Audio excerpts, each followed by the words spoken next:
Hey everybody, welcome to ProBox TV. Jimmy Smith alongside, that's right, Paulie Malignaggi. Thank you for joining us on this watch along. A quick explanation if you don't know how it works. What happens is you watch the pay-per-view event. It's a battle of the Davids, Benavidez versus Morrell. Kill the sound, listen to us. Basically, we're talking crap and eating pizza and going over the fight. That's how it works. Well, you know what it is. You watch a fight with your boys, with the fellas. We're the fellas. There you go. If That's you need some it. company, we'll take your company. You comment in the comment section. Let us know what you think of the fights. Let us know what your ideas of what's going on, and we do the same. You know, it's sort of how it works. And we'll be responding to your super chats live on air, so make them. I got them in front of me right now. That's why I got the laptop. I swear it's just business on here right now. Anyway, I'm a little upset that you got the ProBox tracksuit that I didn't get. You know what this is? This predates a lot of stuff. Predates a lot of stuff because they don't make this anymore. This is like I was grandfathered in, so I got it back in the day. I wish they would have made more of them because I would love that. I was gaining weight and I needed a large, and they had no more, so I was like, all right, I got to go back into my medium. So there you go. In this one. Anyway, so we're going to be watching along the entire time. The next fight coming up, of course, you know the main event, David Benavidez versus David Morrell. Really looking forward to that one. J-Rod has said it is going to be Benavidez by unanimous decision. Apparently, you get plus money on that one. What's your thought, by the way, on J-Rod's pick? I didn't see. I don't think it's a bad one. I don't think it's a bad one. I was doing a little video on my Poli TV page on YouTube yesterday, and I also said, I think it goes to points and maybe the late stoppage, but I see a very, very competitive fight. So, I wouldn't even be shocked with an upset, to be honest. I think if it goes the distance, I also think there's more politics on the side of Benavidez at this point. He's got the more momentum. And, politics. Wouldn't be a boxing match without politics. Right, but also, when we looked at the odds the last time we looked, of course, we'll give you an update. The last time we saw it, it was Benavidez plus 250, plus 245. You thought that was a little big. That I thought that was a little big. I saw it had been 2-1, so I guess the late money's coming in on Benavidez. Well, now I'm hearing Benavidez minus 350 now. The late money's coming in. The late money's piling in on Benavidez. Yeah, piling on Benavidez. So fighters are walking in right now. Unless it changes back down, and then the late money comes back in on Morrell once it's topped out. You never know, man. So Angel Fierro walking in right now. It's him versus Isaac Pitbull Cruz. As they're walking in, 183 days since Isaac Cruz fought last. Of course, the Rayo Valenzuela upset, but I'll never forget what you guys said when we were talking about the Rayo Valenzuela fight. You went, if he fights the way we know he can win. He can outbox Isaac Pitbull Cruz. You guys didn't think he was necessarily going to do it, but you saw the potential. What do you think of the layoff and coming in off a loss? I think the long layoff and coming off a loss, there's something that makes it worthwhile to really check where his confidence is at. Did you regain your confidence and get back to work in the time off? Or were you sitting there sulking about the loss and wondering, where you go from here, I always prefer coming off a loss that guys come right back, but, no, dude, it's not that easy. I mean? Sometimes you're sort of reassessing everything. What kind of things do you look at? To me personally, in combat sports, when I see somebody come back and you wonder about the layoff, and it's the first couple rounds, right? Like, do they look loose? Do they look like they have ring rust? Do they look confident? Is that the key to the fight to you? Like the first three rounds or so? It's funny because Pitbull is a pressure fighter, right? He's going to try to bring. So he doesn't have to at least get into that rhythm like a boxer does. But he still has, pressure fighters have their own style of rhythm as well. Is he cutting off the ring sharply? Is he closing the gap sharply by moving his head correctly? Things like that can also show a little bit of ring rust when you're sort of not paying attention to the subtleties as much as you would maybe if you were a bit busier. So these are going to be things to look for in this fight against Fierro. Now, what about Fierro himself? He's more of a come-forward kind of guy. He has more the Mexican style. He's less the boxer of the Rayo Valenzuela was. What do you think Fierro, what do you think his style is? This is why he's been put in with Pitbull, right? You want to sort of get Pitbull's confidence back. For Fierro, it's a big opportunity, of course. But for Pitbull, you don't want to, after the fight where he had to go find Valenzuela and couldn't find him, you don't want to put him right back in with a guy who he's got to go find again. Ultimately, it's going to have to be a deficiency in his style that he's going to have to overcome if he's going anywhere to where he's been before, which is a world championship. But I think coming back off the loss, you want to get him somebody he can find. So if he finds you, he can get his confidence. He can get back into his normal style, which is that trading and that pressure style. Israel Vasquez, by the way, a legend, lost his battle to cancer earlier this year. Yeah. They're giving a commemorative belt to the winner. I think that's a classy move. I really like that. Mexican versus Mexican. It's an Aztec warrior belt. That's a great gesture, man. I think Vasquez was one of those guys WBC, that made the little guys very, very exciting and really made people want to watch the little smaller fighters. So, it's a tragic loss anytime anybody lose their life early. But, especially with Vasquez, where he resonated so much with the blue-collar type of fighter, you know what I mean? A blue-collar type of fan. And this guy was a championship-level fighter, but, still had his regular business, still, fought like it was his last meal, with hunger and determination that, all fans love. It's sad because a lot of boxing fans, I feel like, felt a connection to Vasquez. Yeah, it's a really excellent gesture, but this is more, as you said, kind of the Mexican versus Mexican style that favors Pitbull Cruz. Now, one thing Pitbull Cruz said, or his management team said, we don't want Rayo Valenzuela again. We're willing to not pursue that fight to have more entertaining fights. Did you like that move? I think it's a sly way of saying, we can't handle movers, so we're going to stay away from them. Yeah. But I think that if you're going anywhere in this sport, if Pitbull's going to win another world championship, he's going to have to at least be more adept at cutting off the ring against moving fighters. I understand where he wants fights to be, but you gotta, if the champions are movers, dude, you're gonna have to beat the champions in order to go anywhere. By the way, we got a shout out from London. We got a shout out from Nashville. By the way, appreciate both of those cities. Absolutely love them. Love London, love Nashville. I'm looking at the chats right now. Once again, super chats. We'll address them on air. Really appreciate you guys coming out, not just tonight, but our last watch along. Guys are absolutely fantastic. It's always great, too. Jimmy Lennon Jr. doing the announcing. Yeah. Always a class act. Yeah. Love him every time. But this is going to be a good one, man. A big test for Pitbull. Yeah, big test for Pitbull, man. I mean, not so much as far as the level of opponent, because obviously Valenzuela was a higher level, but more so a mental test. Where's his mind at? He not only does he want to win coming back, but he wants to show people that, hey, I can make another viable run at a championship. So in order to do those things, you're going to have to not only win, but also have that kind of performance that convinces people of that. Yeah, there's the thing kind of in combat sports, in MMA and boxing, where you stop being the guy who aspires to championships and you're the exciting guy. Arturo Gatti is a great example. Like, even beyond his championship aspirations, he was always exciting. He always wanted, but you got to be careful with that line, right? You don't want to fall into that if you don't want to. You got to also win at times. If eventually you don't win, I mean, not granted, this generation might be a little different. At least in Arturo's generation, exciting as he was, every once in a while, you had to at least make sure you weren't always losing. You could be forgiven. You were more easily forgiven if you were losing in exciting fashion, if you could also come back and win at times at the same high level. Yeah, and he won enough to kind of stay in it until the very, very end, right? Yeah, of course. Well, eventually everybody has their end, right? But, yeah, there was a reason Arturo Gatti had that kind of fanfare. Yeah. So it's going to be interesting to see. Right now, they're announcing Isaac Pitbull Cruz, only 26 years old, 5'4", is how much he has, not just in terms of his boxing ability, but as Paul, as you pointed out, can he stay physically aggressive after a bad loss? Yeah, I think aggression is in his nature. I think it's going to be more so can he get in that rhythm, that pressure rhythm, that confident rhythm of being that pressure and moving the head correctly, cutting off the ring. I want to see that. Obviously, he's not going to have to chase Fierro, but still, you want to see if he's still moving his head on the way in and stuff like that. Just, the things that will show you that he hasn't lost any confidence. Well, Chris Algieri, by the way, at the fight tonight. We'll see if we can get some comments from him, but he's at the actual event.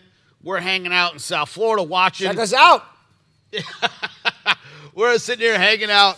It's about to start. Isaac Pitbull Cruz versus Fierro, Angel Fierro. Round number 1, man. Let's check it out.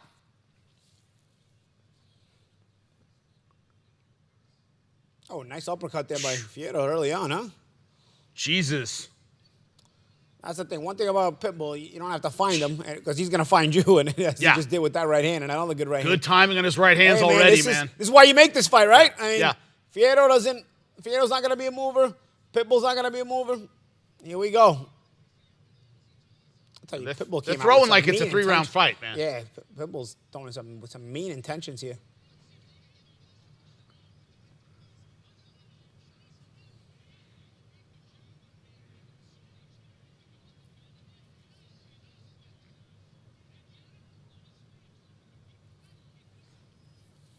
Oh, man, another good right. Shots. Talk about no head movement with Pitbull, but there's also no head movement with Fierro, so those shots are penetrating the gloves there. But it's like the way Pitbull loads punches, man. It's quick. Mean intentions. So, oh, nice jab there by Pitbull. The difference in Pitbull's jab and Fierro's jab, Fierro's is kind of putting the left hand out there to lead with it. Pitbull actually snaps that jab out there, tries to follow it with the big shots. Yeah, snap on everything he throws, man. Yeah, good crisp shots here. Yeah. Oh, another good right. See, also Fierro's too high up. He fights small against a small guy. He's crouching right down to him. And that's the thing. He also gets hit with the right hand because he's putting his head up too. I mean, you're gonna be tall, know your distance. If you're gonna be short, if you're gonna stay short, then stay on the inside. If you're gonna stay tall, you gotta set some distance. It's like he's standing up tall just enough to get hit with the right hand. Yeah. Also, this is not the way you're gonna fight Pitbull either and have success because you're not gonna discourage him this way. I think you gotta hurt him to discourage him if you're gonna fight him in this kind of style. The other way to discourage him is to be crafty, and I don't see any of that in Fierro. So Fierro's trying to fight Pitbull off him. If you're going to try to fight Pitbull off him, you got to really hit him hard, and I don't know that Fierro's going to be able to get that kind of respect. He's being backed up consistently now, and Pitbull is putting them together. Oh. High contact round. Jesus. No feel-outs, guys. None.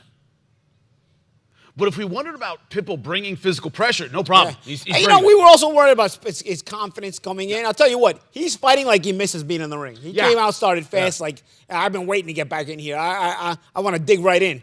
He doesn't do the toe dip. He jumps right in the deep end. No. Oh, another right hand. He's landed some of those overhand rights a few times this round. And also, the combination punching has been really, really nice from Pitbull when he has been able to close the gap, which has been off in this round.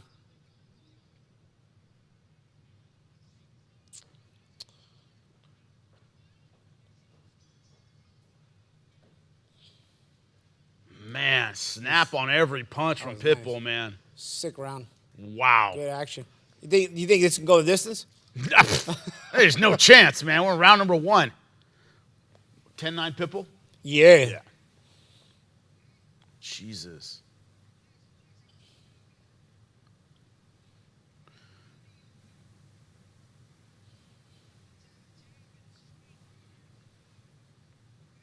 People right now saying Pitbull's going to stop him.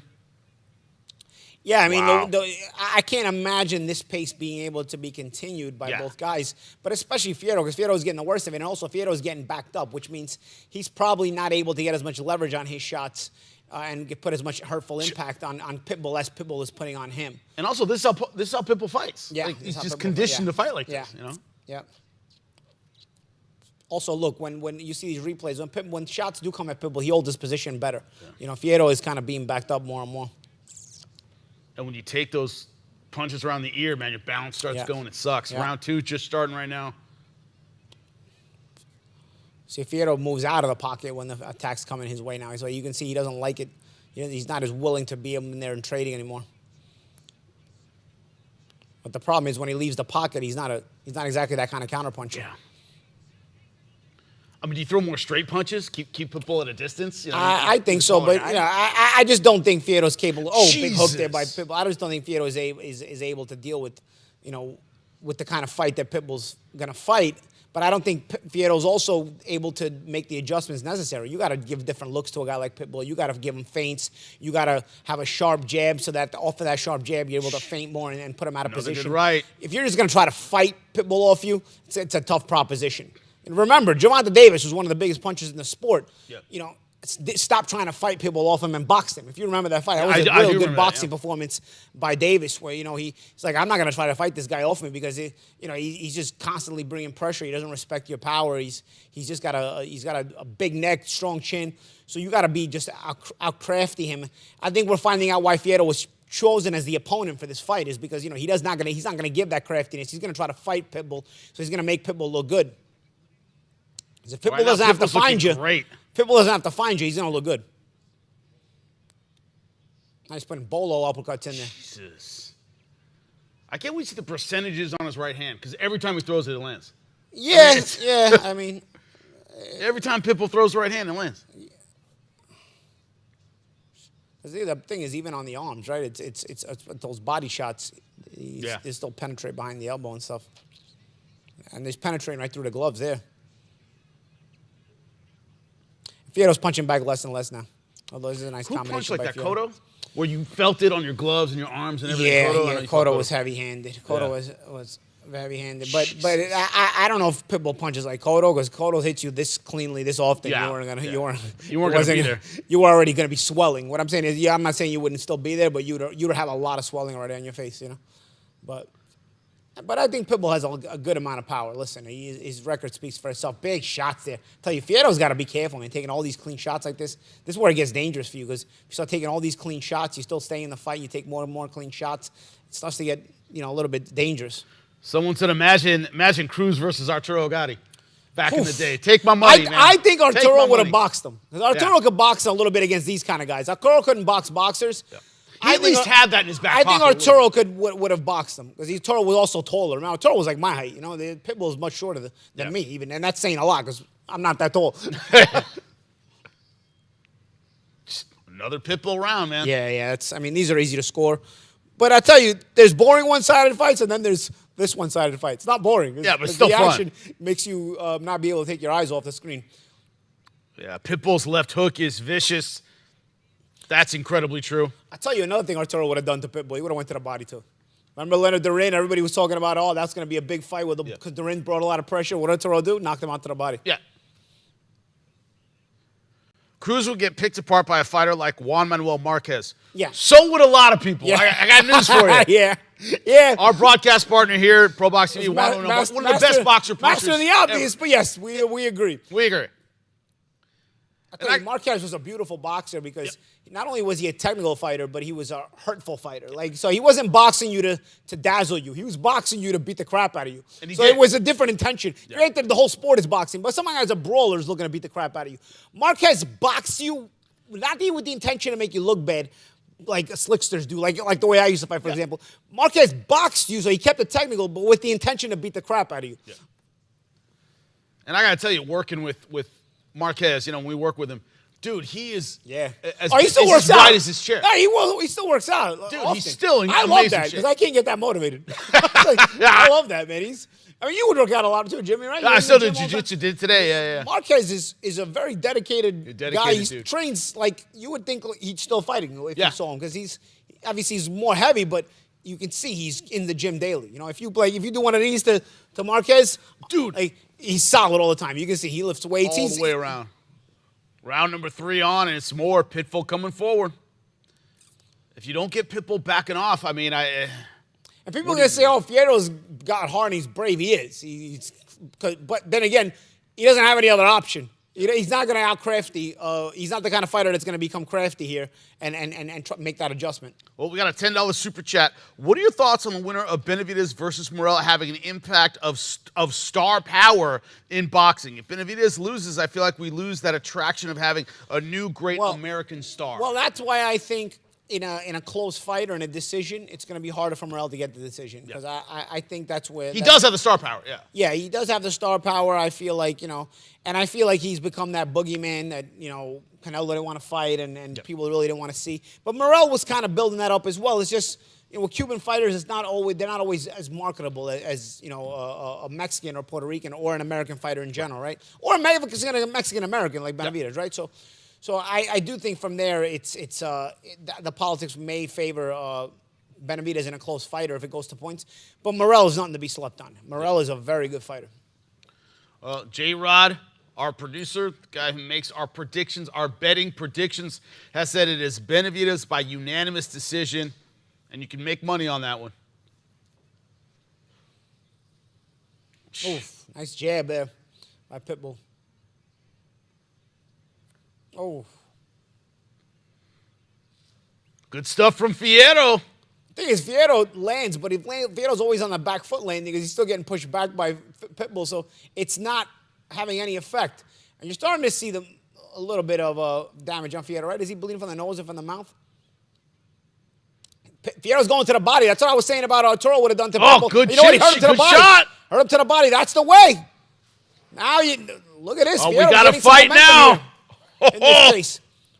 We got some nice pizza coming our way. Pizza. That's what we're talking about. What we got? Appreciate you. I wanted the margarita. What is that, guys? What do we got? What There's salami more on coming, pizza? I guess. What happened to the margarita? Production, what's going on over here? That's a great round. That's unbelievable. That was sudden, out of nowhere. Fierro hurt him. All right. Nice, you got prosciutto on this one. Whatever. Love it. We'll do it, guys. Hopefully you guys are having good meals here. We got Patrice's, which is a New York staple. They have a location in Boca Raton, so we're having nice meals. We listen to the Italian when it comes to pizza, man. We do.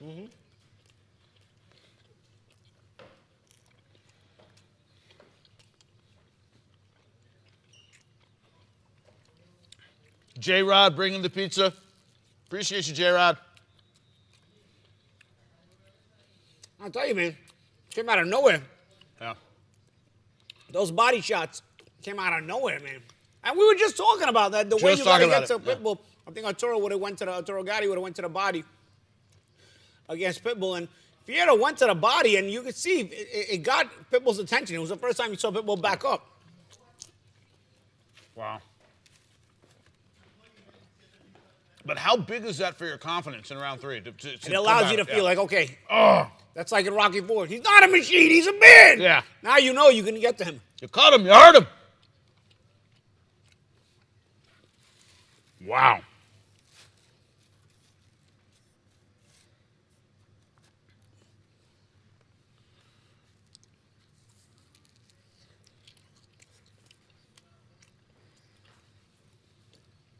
Man, unbelievable round. But that's hard to sustain. Like, what did it take out of Fierro? That's what I'm wondering as I'm watching.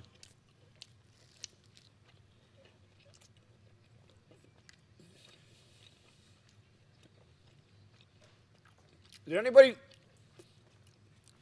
give round 3 to? Thank you. Did anybody give round 3 to Fierro? Yeah, let us know. I think round 3 went to Fierro, but much love from Illinois as well. Appreciate you. I got friends in Chicago.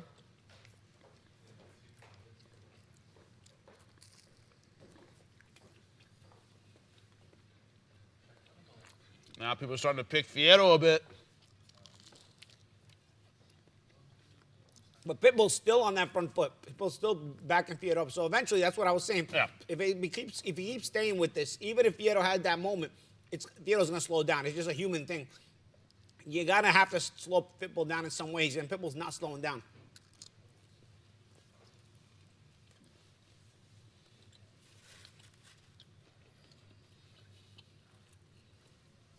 And he lanes so clean, bro. That's the thing about Fierro, too. You can't keep getting it cleanly like this.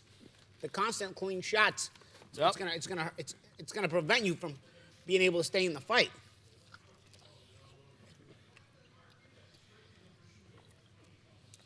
Straight to the prosciutto. I know, guys. That's the thing. We discussed with the production before about what the pizzas we were This is a good pick. It's good pizza. And then, you know what? We ended up getting.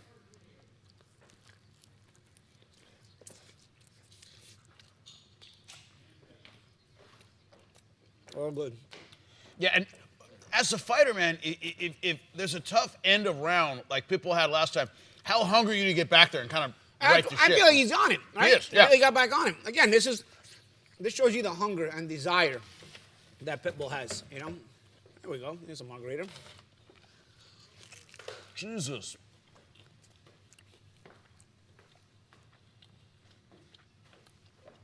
That's the thing. Man.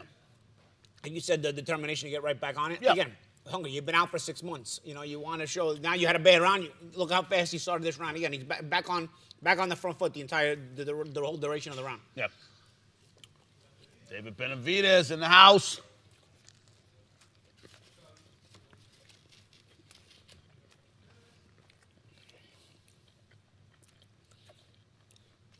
This is one of those fights where I really like both guys. Yeah. From one aspect, it's a shame somebody has to lose. I really rate both guys, but from the other aspect, this is what real boxing is made about. It's made to be, bro. But the best fight in the best. They're both so young that it's not the end of the road for either guy with a loss either, you know. We say we want the sport to be more forgiving of guys who lose. Well, you know. Well, it's also when you fight head to head at this level when you're both young, there's more ferocity, and it makes it more entertaining for the fans. Yeah, it's great. That's why I can't stand the whole marinating fights and all BS, and fans that even defend that crap, you know, because the best fights in history happen when two world-class guys fought at a prime young age when the ferocity of their 20s is still there, you know. Well, I'm wrong. Thriller Manila, Frazier and Holly are in their 30s. I'm not saying it's impossible. I'm saying it's more of a chance you get an epic fight. But there's an emotional quality to that fight that just you generally don't get that way. Yeah. But and the Thriller Manila also had history. There's a history there that's different, you know. Yeah.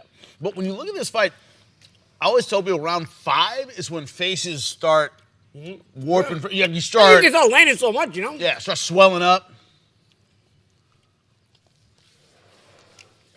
Well, God, what a great fight, Paulie. Yeah.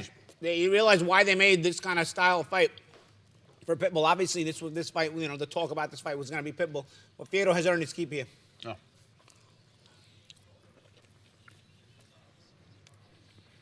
I got a question. Favorite pizza place in New York? I got 2. My local one, closest to me, that I really rate is Crispy Pizza. That's underrated. Crispy Pizza, crispy with a K. It's in Bensonhurst. But then a very famous one, which I also rate, but it's more internationally renowned, like for people outside, is L&B Pomoni Gardens. Very, very good. Sweet, and it's also very close to me because it's in Gravesend, so it's close to my neighborhood as well. I'm from LA. I know where to get tacos, man. That's, you know, we all have our thing. I know where to get Mexican food. Well, we'll be going there. I expect you to show me where the best tacos are. Yo, another good right hand, man. And I lost Fierro's in my trouble. earpiece over here. Yeah, we need some help. Dude, Fierro's got balls, only man. One side. Putting his ears back in, but he can still hear me, so who cares? Oh, got another good right. Jesus, Fierro can take some shots, man. And, you know, we talk about the body shots Fierro landed on Pitbull. Pitbull's been going to the body a lot as well, man, you know? But Especially with that height. He's Fierro able to go to the ribs so easily, you know? Yeah, thanks, Ulysses. Shout out to Ulysses in production for helping me out over here.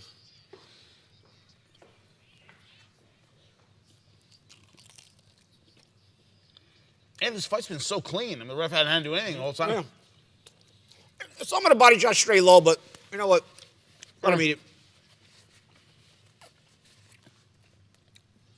Oh, big hook, man.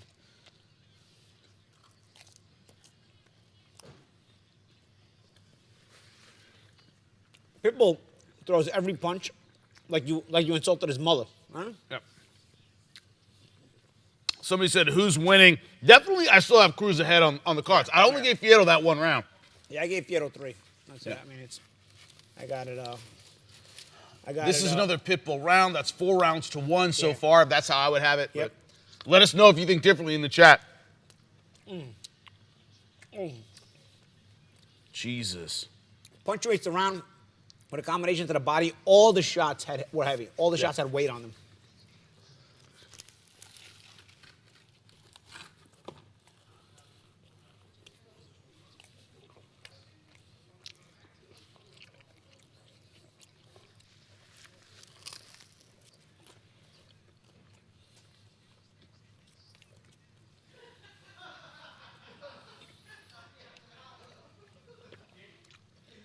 Oh, no, J-Rod asked questions right as I take a bite of pizza. Yeah. But also the question is Pitbull made any improvements? How are we gonna know? He's got Fierro in front of him who's not going anywhere. You know? Right. The improvements are gonna be shown if he fights a fighter Another boxer with those qualities that gave him trouble, which his team have already expressed to us publicly that they don't want to see those kind of guys. Right. So this is how he's still got power. He's still got chin. He still has good combinations. This is the Pitbull we grew to love, but we don't know if he's back to where he was before, though. I see him. Oh, he just wings those body shots, man. He hasn't lost a step with the defeat, is what I'm saying. Right. Still just as confident. He's got hurtful intentions. He's the fighter that was fun to watch. He remains that way. Unofficial card is the same as ours. We only give Fierro that round 3. That's it. 4 rounds to 1.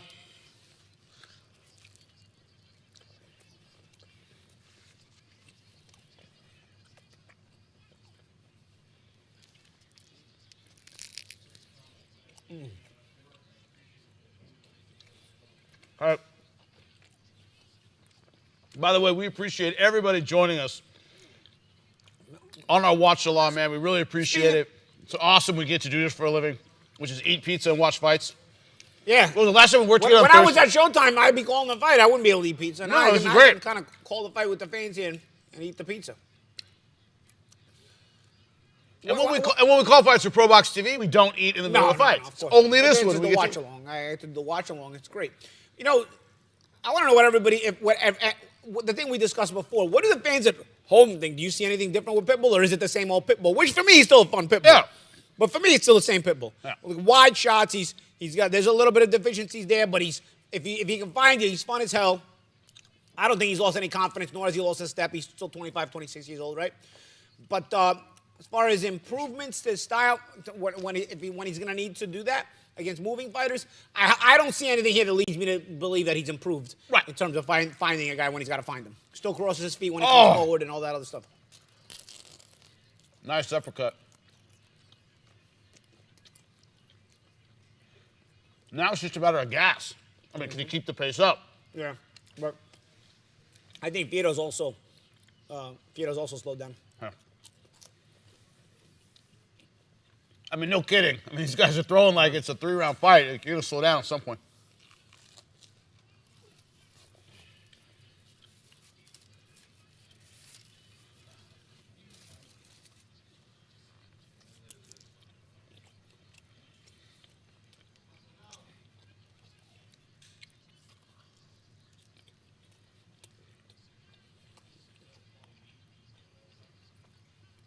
So far, Cruz is doing a really good job of kind of keeping Fierro right where he wants him And you to. can see some of the shots Fierro's throwing now, there's not as much sting on them anymore. There's not as much emphasis on the shots. I think Fierro's slowing down.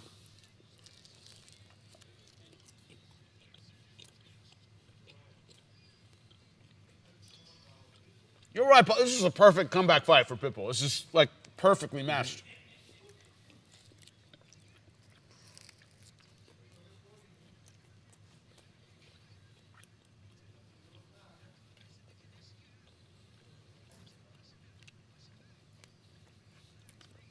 This corner said he's doing good. I want you to push him back now. Are you doing good? You lost 4 out of 5 rounds? Or are you just doing as well as you could? I mean, I think you can only do what you've done in the gym, basically. the only problem is I think they see their man kind of slowing down. Yeah. And there's no other way their man knows how to fight. He's not going to become crafty and start to all of a sudden, do things that may confuse Pitbull. So you've got to motivate him to fight, and I don't know if he's able to do that. They're saying he's done with the translation here. Saying he's done. I don't know if I think Pitbull's also slowing down, but not like not like Fierro. Paulie, one of the questions we get asked, once again, David Benavidez, minus 245. Some money came in from Morrell, so it came down a little bit. When people say like, oh, what should this guy do in the next round? I go, well, what did he train? I don't know what he knows how to do, right? That's the thing too. You're not going to suddenly start boxing. He doesn't know how to box. You can only do in the fight what you've done in the gym. And, He gave Fierro the last round. Really? I mean, we see that a lot, sympathy rounds. Like, all right, you don't want a guy to get blown out. Yeah.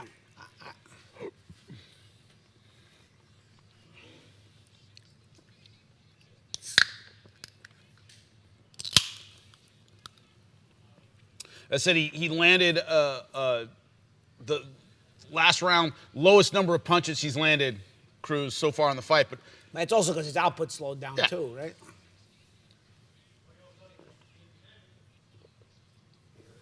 But he's still commanding the way the fight's being fought, and I rate that a lot. Fierro, it's a Pitbull kind of fight.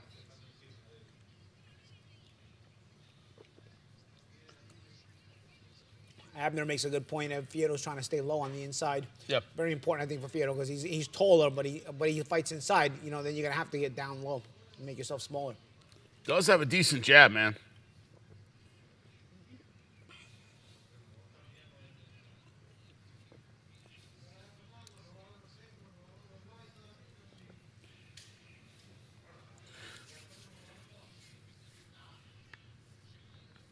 Oh, good body, good combination to the body by Pitbull here.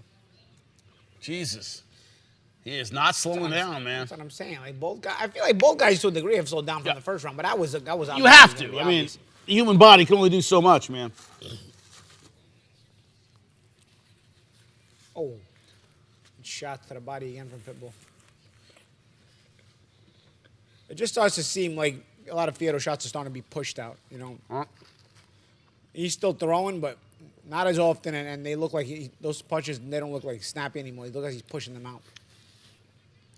Those body shots, man. Yeah. Every time he wings those.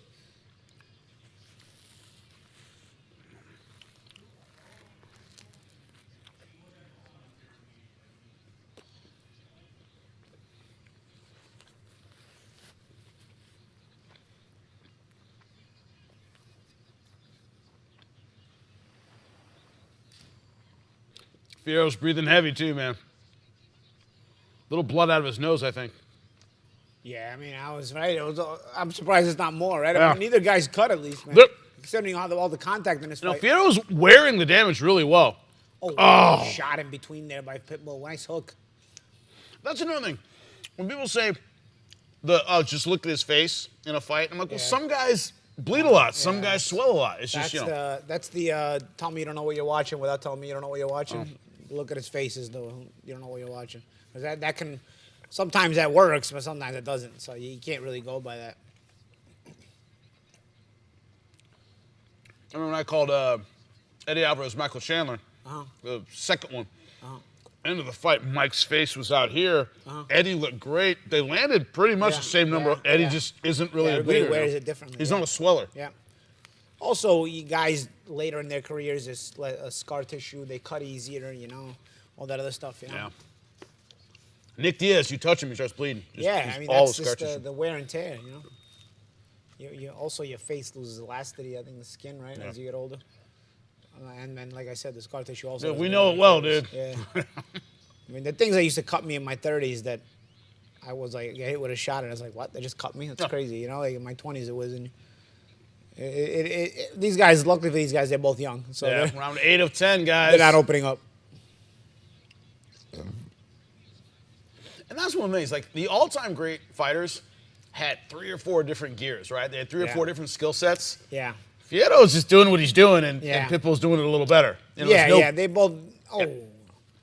Yeah, I mean, Pitbull's a one-gear guy, so to speak. I mean, but and so is Fierro. It's just I think Pitbull's one gear is better than Fierro's, but they're fun gears. You know, there's still, you know, you got to entertain with a fight like this. You know, they earn their money, and they make it worthwhile for you to spend your money when you order this, right? So. Yeah. To that point, Fierro's fun. I like watching him. Yeah. I'd pay to see him again. You earn your keep in a fight like this. Fierro's the kind of guy, you know, he loses, maybe we bring him on ProBox. You know, you don't get too demoted. You just come to ProBox. And I think Fierro would be a solid ProBox opponent. Yeah, really ProBox fighter in general, you know. He takes a punch well, and he still throws back. You know, he's got heart. He doesn't get the fight beaten out of him. Obviously, Pitbull is has been more effective and more, you know, probably winning the fight. But it's not like Fierro's just mailing it in here. Fierro's still fighting. Somebody brought up Boom Boom Mancini, another guy cut from that kind of cloth. You know? Yeah, Boom Boom too. Yeah. Well. Yeah, it was before my time, but Boom was the guy I know and talk to at times. You know, Thanks, Paulie. Thanks, I appreciate that. Yeah. I'm a little older than Paulie. I remember Boom Boom Mancini. But he's definitely cut from that cloth. I mean, I was a kid, but I still remember him. I mean, it doesn't matter. You got to credit Boom Boom just for the mullet that he had. Boom Boom. Oh, dude, it was so good. The Cougine mullet. I mean, you know, come on, bro. And you win a world championship with it. Come on, man. Oh, that's so great. You know, for anybody who doesn't know what a Cougine is, that was what we used to call Guidos back in the day. Before they graduated to Guido, they were called Cougines. God, another good left hand. But Guidos, why they graduated, because Guidos went from the mullet to the spiky hair. Right, exactly, yeah. So the name changed, but it was really the same character, just in a different generation. In the earlier generation, it was a mullet Cougine. In the later generation, it was a spiky hair Guido. Love it. That's why we keep Paulie around. Yeah. In actuality, it was the same thing, just different generations. Same guy. Yeah, but now mullets are cool with the kids. Yeah. Good stuff, man. You know, Fierro's trying to trade and get back into it, but Yeah. No, listen. I don't think he ever stopped trying. No. That's what why I'm saying even if he loses, I'd say you can bring him back in some kind of concept because he's a fun fighter and a guy like this will beat certain fighters. yeah. Certain fighters. There's no shame in losing a fight like this. Right. You know. And like I say, with the kind of fights and the fighters we like to bring on ProBox, I think if he loses this fight, But he'd be excellent on ProBox. But here's another thing. At 26 years old, Isak just takes a lot of punches in fights. I mean, even the guy he has. I don't think Isak is built for a long career too. But, you know. But kind of like, what do you want? Like, it's going to be exciting for the time we have it, right? It is what it is, right? Yeah. Last piece. There you Taking go. it.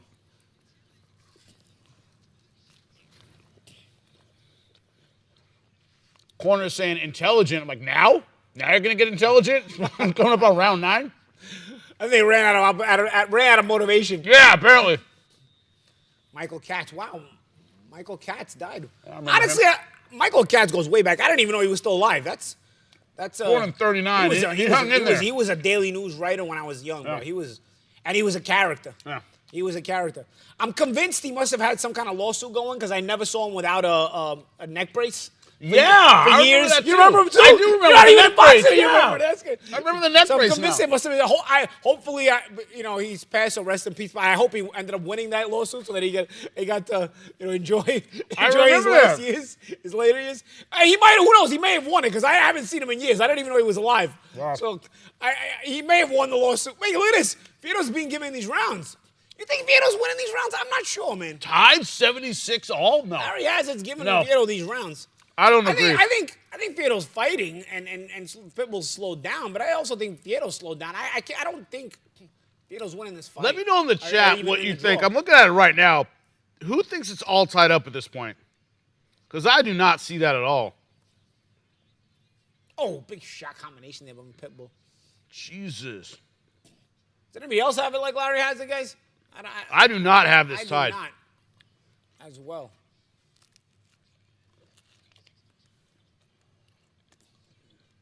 J-Rod has it 6-2. That's what I would have it too as well. Yeah. I mean, this is excellent effort from Fierro, but I don't think this fight is a draw with it hanging in the balance right now. When it comes to clean punches doing damage, that Pitbull's wrong. And also just the effectiveness. Fierro looks uncomfortable. He's not getting through the guard of Pitbull as often as Pitbull is getting through there. Also, there's not as much sting on the shots of Fierro. I feel he's pushing a lot of his shots out from fatigue. Damn. Yeah, somebody else has it 6-2, Cruz. So do I.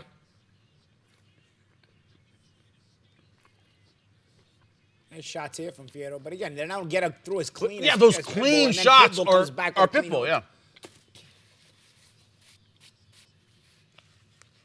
Oh, my straight punches. Look at that straight punch combination for Pitbull, huh? Right down the middle. Well, Oh, nice double hook there from Pitbull as well. by the way, the announcers just said, "Oh, I'd love to see a trilogy of this." Would you want to see a rematch? It's been entertaining, but No, I don't think it's been competitive enough, regardless of what Larry Hazard says. I'd like to see Fierro again for sure. Oh, got to be careful. He still gets himself clipped with those hooks while he's high up. Fierro's answering back, man. I certainly want to see Fierro back. I just I wouldn't want to see the rematch. I mean, let's see. I mean, I'm also speaking too soon. There's 3 rounds left. If Fierro scores 2 knockdowns on the way to the next 3 rounds, and then Jesus. This is vicious stuff. Oh, great right hand. Man, good stuff. Wow. Back to the motivation in Fierro's corner. He's done. He's done. He's done. Yeah. Hey, I mean, last round, give him everything you got. I mean, you're trying to motivate yeah. your guy. It doesn't have to be true. Yeah. Yeah. Now, see, both guys are wearing the fight. It's going to be a crazy 10th round, I'm telling you. Did Fulton fight yet? No, that is the co-main event tonight. We're going to be on for 3 fights.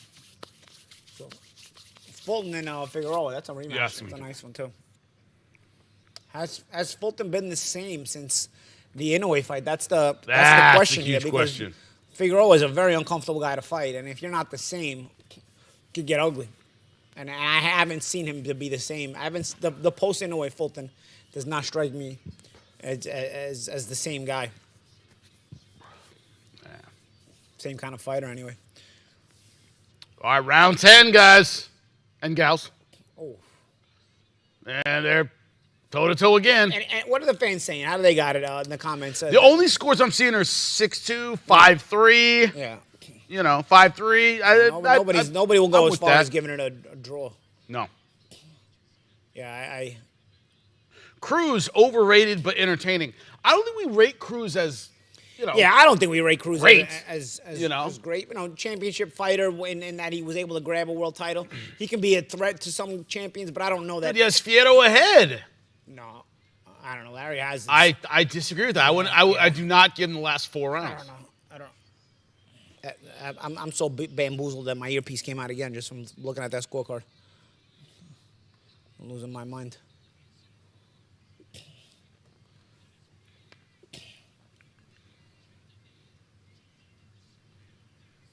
But Fierro's doing well in this last round. He is. So that means Haz is going to have a win in the fight. Can you imagine? Yep.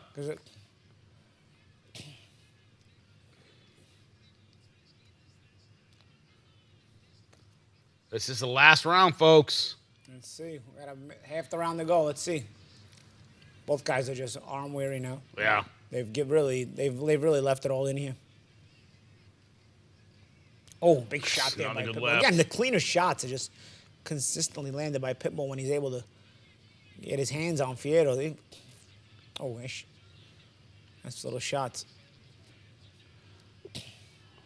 Early fight of the year, Canada. I got to agree with that.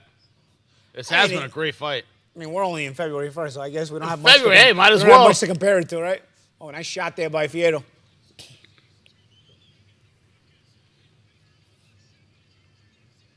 Oof.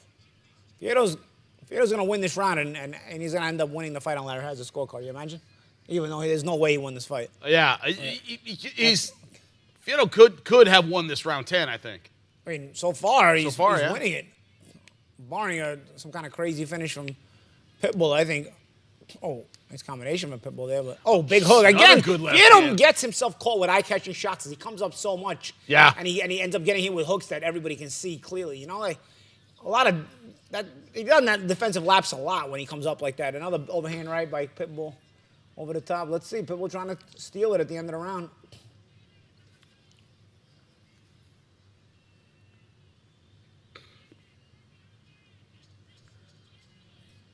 Oh.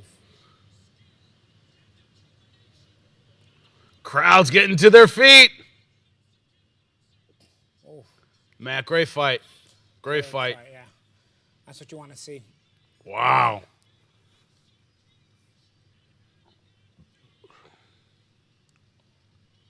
Good fight.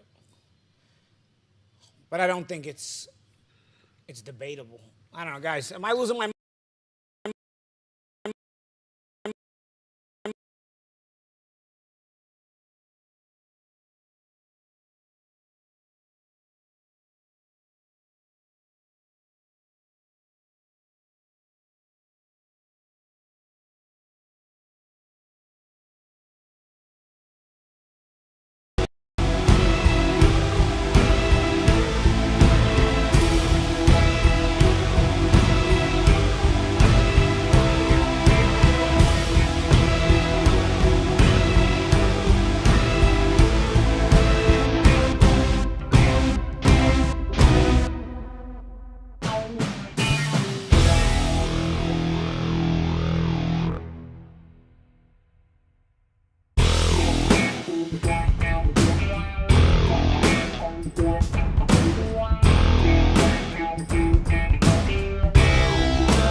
Welcome back. Got a little bit of a crash there, but Isak Pitbull Cruz, unanimous decision. Cards kind of all over the place, but still unanimous decision. I think he deserved that. Yeah. I thought cards were fine. I mean, yeah. between 6-4 and 8-2, right? Yeah. I mean, yeah.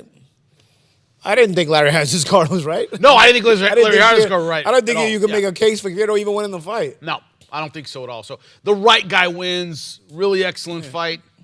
It was a great fight, but not like one of those ones where you're on the edge of your seat who's gonna get this decision. I mean, with boxing, you never know guys can get robbed, but this one wasn't one of those. And I think everybody agrees, right? I mean, for the most part, our comments were basically watching the fight and along the same lines we were. Now, some people are asking for a draw so we can get a rematch. I get you want to draw. You want a rematch? I mean, no, you don't entertaining fight again. I actually don't want a rematch. I want to see Pitbull continue to elevate. He won this fight deservingly, and I want to see him. I want to see where he can go. I think he's fun, but I want to see where he can go, and I want to see Fierro get an opportunity against somebody else. Maybe he'll win. Yeah. We talk about action-packed Mexican fighters. Ramon Cardenas. February 8th, of course, it is in San Antonio, Texas. We were able to sit down with him, give an interview in our main event. Is a combined 45 wins with 1 loss. It's a great main event. We were able to sit down with Ramon Cardenas. This is what he had to say. Building, I know that I haven't done anything in the sport. Like I try to keep myself humble in a sense of like I haven't accomplished nothing yet, and I just got to keep building off of last year, Ramon, you talk about, very humble. You haven't accomplished a lot in the sport. What you have done, every time you've been on ProBox TV, you've been very impressive. And, you've been one of the more impressive guys, in my opinion, on the network. Have we seen the best of Ramon Cardenas? And is this humble mentality going to keep improving you? What do you feel like you've been able to show your best yet? Or is the best still yet to come? And despite the fact that, in my opinion, you've shown a lot of the goods. I don't think so, man. Honestly, I think like the Picasso fight was one of those fights where it was a rough and rugged fight. And my last fight, I had a messed up right hand. I messed it up in the 3rd, and I fought all the way like that to the 9th.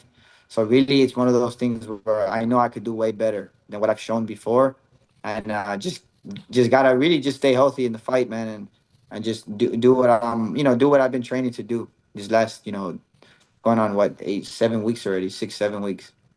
Yeah, Ramon, welcome back to ProBox. Like the champ said, I mean, it's always fun having you on our air. Your fights are fantastic. You have a very rare stat that you didn't start out as so much of a knockout artist, but the better the opposition that you fought in the last couple fights, I think you're on a 4-fight knockout streak right now. The better the opposition has got, the more KOs that you've got. And you have 14 KOs, but you seem like you hit a lot harder than that. To speak to what has been the difference, where did you turn the corner to be like, hey, listen, you know what? I'm knocking all these guys out, because that's rare. Usually everybody gets their knockouts in the beginning of their career, not as they step up in class like you have. I mean, honestly, man, ever since really like I hooked up with Joel Diaz, man, my mentality kind of changed in the sense of like he kind of gave me the advice of promoters and managers and just the fans in general as well, man. They like knockouts.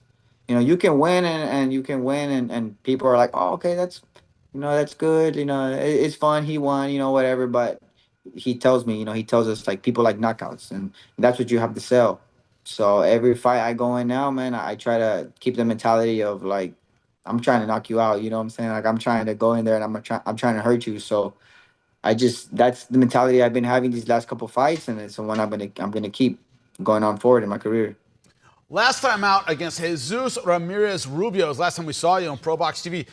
Your coach was giving you hell in that fight. We remember it very, very well. You guys remember, Joel Diaz was on him in the corner. You can do more. You can do better. It seemed like when you got the knockout, I think it was the 9th round, you were almost more relieved that Joel wasn't yelling at you anymore, man. Did that motivate you? Did that help you? What was the cause and the motivation for all that, man? I mean, it was the fact that I knew I could get the guy out. Like the game plan for last fight was to kind of like to get my timing down the first 2 rounds and then try to finish him by the 4th. And coming to 3rd, I tried to pick up the pace and I messed up my hand. And I didn't tell him, like, you could ask him, like, I didn't tell him one time that, hey, my hand's messed up. and I just kept fighting because fighting mentality, man.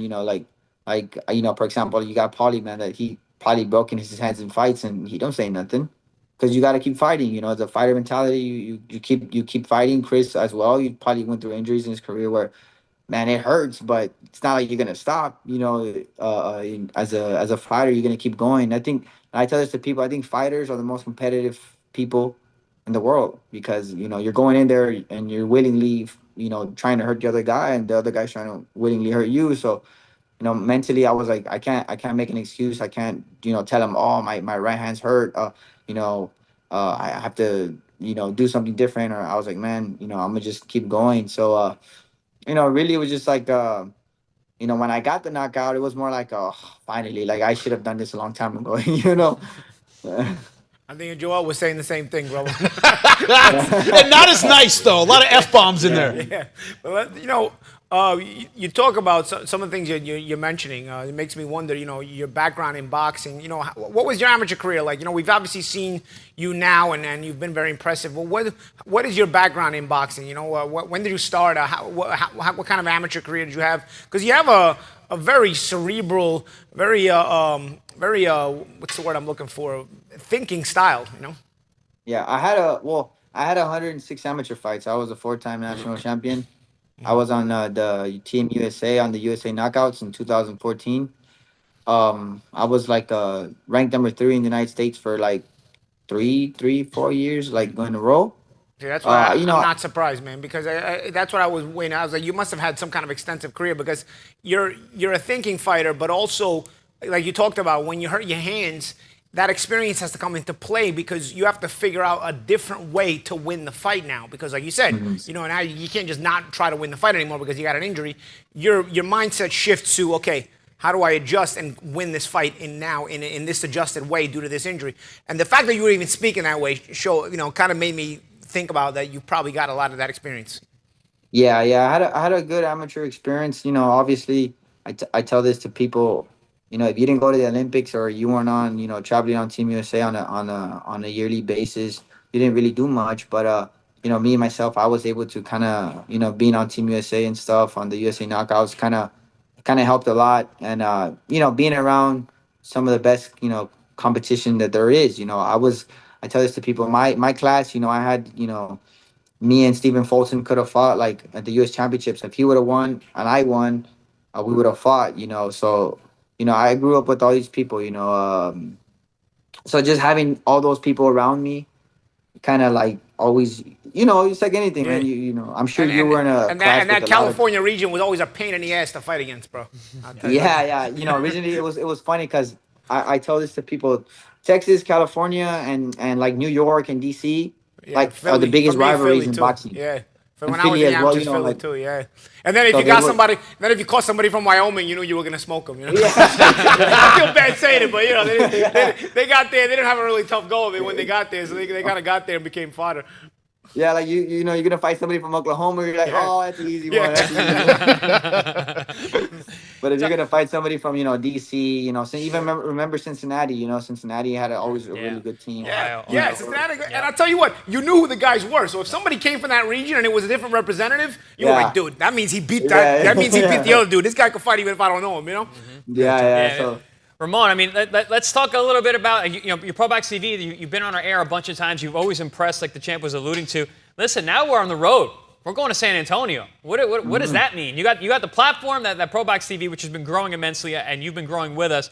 But now we're going into your backyard. Speak to that. What it's like? How many people are going to be there? What's it like for this homecoming? I mean, man, it's a really big blessing, man, to have you guys there. I'm grateful for you guys because you guys are the ones who gave me the shot. There's a lot of promoters out there, but not every promoter is gonna like extend their hand and say, you know what, like there's a kid here that's really good and no one's giving him a shot. You know what, let's give him a shot. So I'm eternally grateful for ProBox TV and then just for you guys to be at home. For you guys to be in my city and just putting me on a platform where I'm able to show my talent and show it in front of everybody, man. My last fight was September of 2023 in San Antonio. And it was on Showtime and stuff. And to come back on a bigger platform, on a ProBox TV that, like you said, it's growing, man. You guys are getting huge. They're getting better, and just to be able to grow with you guys is such a blessing, man. And I think from what I know, from what people have called me and told me, they're like, oh, we've gotten 30 tickets, 40 tickets, and families have gotten tickets and stuff like that. So I think it's gonna be a really good show. Well, we cannot wait to see it. Ramon Cardenas, thank you so much for your time, man. Can't wait to see you February 8th. Ramon, Thank you, one guys. more thing, Ramon. Not boxing related. I know you're making weight. Best Mexican food I ever had was in San Antonio, but I can't remember the restaurant. Give me a good Mexican restaurant in San Antonio. Chilaquil. Chilaquil. Okay, because I gotta have me some good Mexican in San Antonio. Look, if anything, whenever you get to town, just message me on Instagram or whatever. Follow me on Instagram, message me, and I'll send you the best restaurants that you can go to. All right. Always thinking with his stomach is our own Paulie Malignaggi. We appreciate you, man. Can't wait to see you in San Antonio. Same, guys. See y'all soon. Great Tex-Mex in San Antonio. We're going to be enjoying it. That's right. We leave Wednesday. thinking with my Gonna be there all stomach, week. Yeah. You always think with your stomach. Pizza's gone.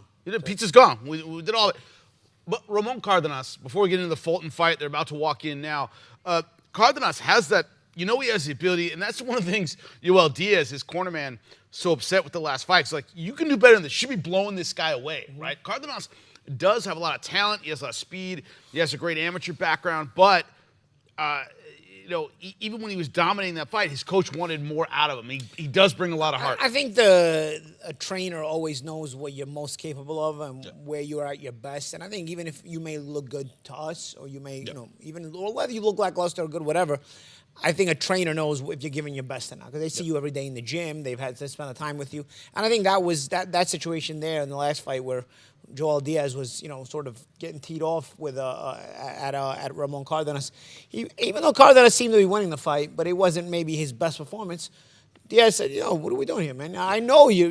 He's probably thinking in his head, I've seen this kid do better than this, execute better. Show that to me. And you got the best out of him. That's what a trainer does. Our co-main event that night, February 8th in San Antonio, Texas, is Lester Martinez, Joshon James. Lester Martinez is built like a brick house, man. He is powerful. He is strong. He is undefeated. But what I love about Joshon James, and we interviewed him as well, this guy really thinks, I'm going to win. I'm the upset guy. I'm the better athlete. I'm going to own this fight. He's coming with a lot of confidence. Yeah, he does. And that confidence comes from also having pulled off upsets before, having an undefeated record, as does Martinez, and feeling like his undefeated record is something he's earned because he hasn't been given cupcakes for his undefeated record. Even the 2 draws that he has on his record probably were fights that he won, and he was, against the A side and wasn't given the benefit of the doubt with the decision, but nonetheless remains undefeated, and is a fighter that has been given a lot of problems to a lot of fighters that were picked to beat him. So he comes in with that kind of confidence and thinks, okay, you know what? I can deal with a guy like Lester because he's yet another guy that is expected to beat me, but I come with my resume and I come with my battle-tested mentality, and there's no reason I can't do that either. I can't upset this guy either. So I think both guys are going to really see from each other a level, bring out the best of each other at different levels. And I think despite the good levels that they fought, I think this fight itself could show one another an even higher level that they haven't seen yet. Another thing, Joshon James, you saw him obviously on your screen. Tall, rangy, just good timing shots. Good timing. He throws nice, good straight punches. Might be tough for Lester to kind of get his engine going against a guy like that.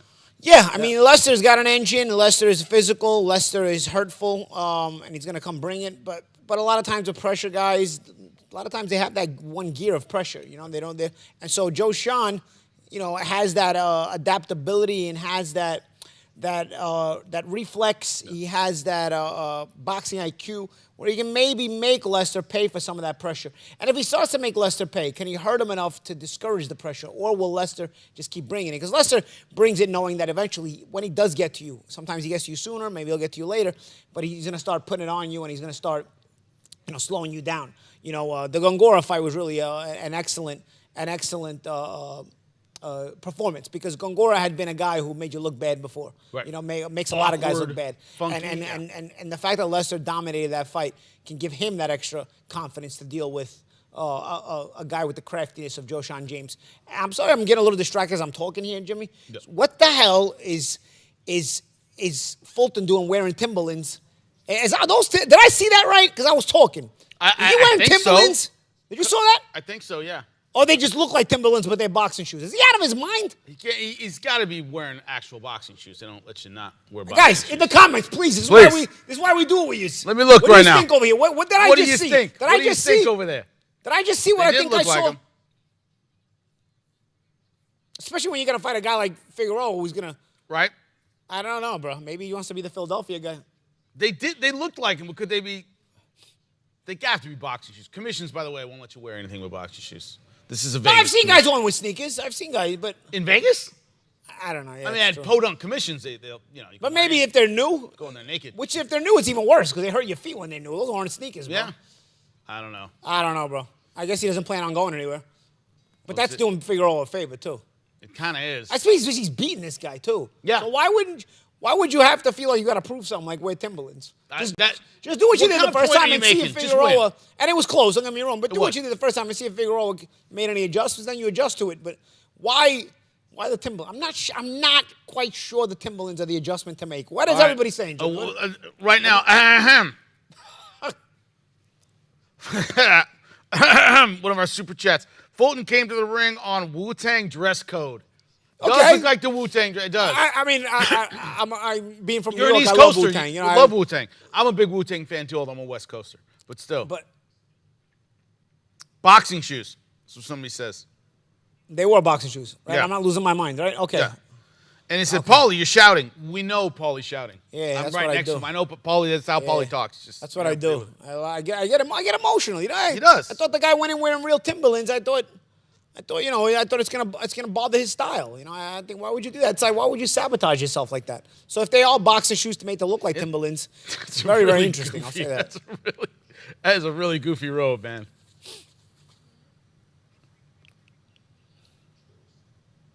He's also got the Fulton jorts. He's walking. Fulton being from Philly, they Rocking a lot the of jorts. a lot of those fighters love to pride themselves on that grunge boxing in the trenches, you know? Yeah. But they're skilled fighters. Gym wars. Yes, but they're still skilled fighters. Most Philadelphia fighters, despite having the reputation of gym wars, it makes them tough, but doesn't mean they're not skilled. Fulton is a very skilled fighter. Yes. So that's why I was getting worried. I started yelling and shouting when I started seeing the Timberlands. I'm like, why would he sabotage himself like that and ruin some of his best qualities, which is his footwork? But if they are boxing shoes, we will see. It looks so far in our chat. It says they're boxing shoes. Don't know if we saw them up close. We'll see.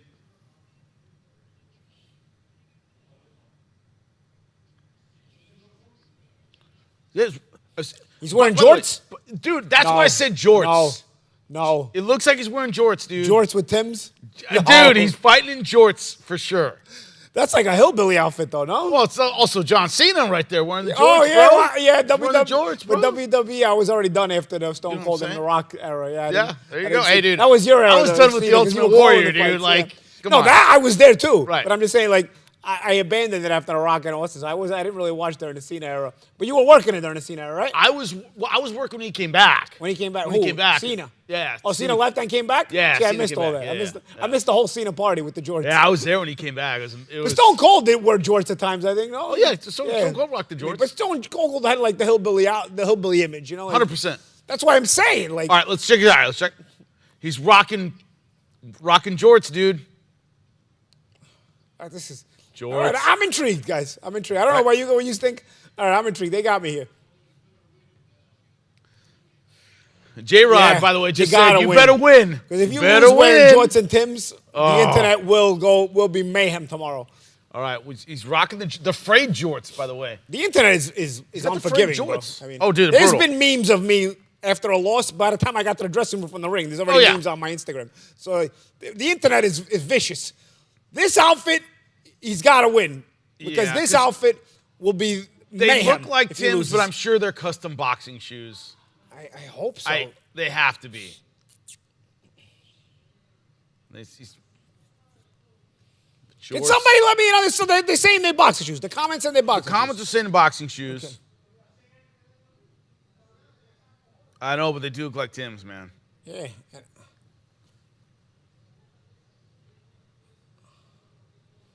This is They like a look street fight. really heavy for boxing shorts. Look at the gap by his ankle. You see that? Yes. Boxing shoes don't I'm do that. telling you. There's no way. And your feet are gonna hurt, bro. And by the way, people who don't know, the commission won't let you in Vegas box without boxing shoes. A podunk commission will, a real commission won't. Yeah, I gotta be honest, Jimmy. I wouldn't even know because who would try it? Who would do that? Yeah, so I we never even find out. All these years in boxing, I've seen guys fighting sneakers, but maybe not in Vegas, but and for deep undercard fights, you don't expect to see it at this level. This is gonna be the question of the internet, guys. They look bulky, dude.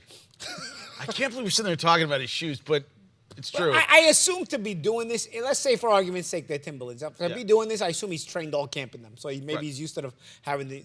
Hagler used to run in like combat. No, that I know. That I've heard. Even Mayweather Senior used to talk about that back in the day. That's like an old school thing. But to fight with them, I don't know, man. Jorts and Tims. He's moving all right. J&T, Jorts and Tims. So far, Figueroa hasn't been able to close the gap on the Tim wearing Fulton.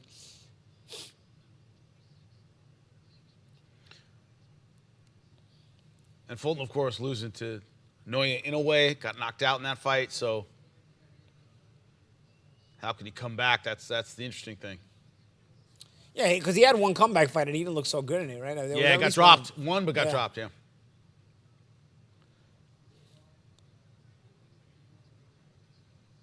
Yeah. That's the thing, right? He looks like he's going to work after this fight. He looks like he's going straight to his day job. He's going to put in a good 12 rounds, and then he's going to hit the night shift at the construction job.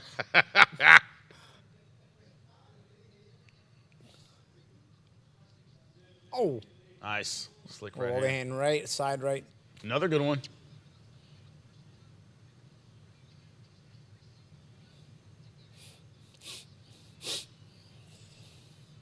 Figueroa has been changing stances, but hasn't been able to really get anywhere in any kind of range. I'd say Fulton round one. Yep. J&T Fulton round one. Yep. A couple of good right hands.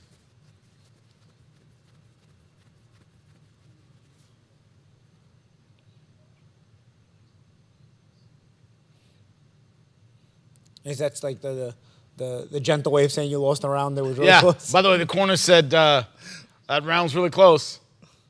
I guess they don't want to let him down. They want to let him down gently, but not telling him he lost the fight around outright. A rematch. Fulton won the first one, but as we said, lost it to Noya in a way. And then once again, the bounce back fight after that, he won but got dropped. So it's about kind of mind you, the first Fulton and Figueroa fight, it was a little bit controversial. There were people that thought Figueroa won the fight, so it was. Yeah, it was close. I thought the rematch should have been probably quicker, but hey, better late than never.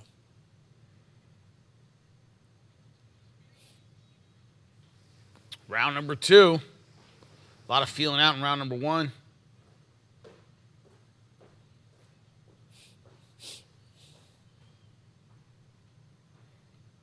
Fulton 7 of 35 in round number 1. Figueroa, they said, landed 4 punches. Yeah, I can say it now on Showtime. I used to have to keep my mouth shut. Mm-hmm. I do not acknowledge anything CompuBox. It's a guy doing this. And sometimes guys are punching at the same time. You can't see what landed. You can't really see if they landed cleanly. There's no way you're able to definitely calculate what landed and then press the button. It's a Nintendo game. Yeah, very true. I do not acknowledge any of that. Now, I couldn't say that on the air when I was at Showtime because they didn't want me to. Yeah. So whenever Al Bernstein would yell those bullshit numbers, I would just not say anything. I'd never acknowledge them. Yeah. I would do that to you, Jimmy, but I got more respect. Yeah. That's why I let you know. I appreciate that, man. Appreciate that. Plus, the boss lets me speak more freely here. There you go. Nice right hand. That was a nice right hand by Fulton. Fulton sneaking in right hands.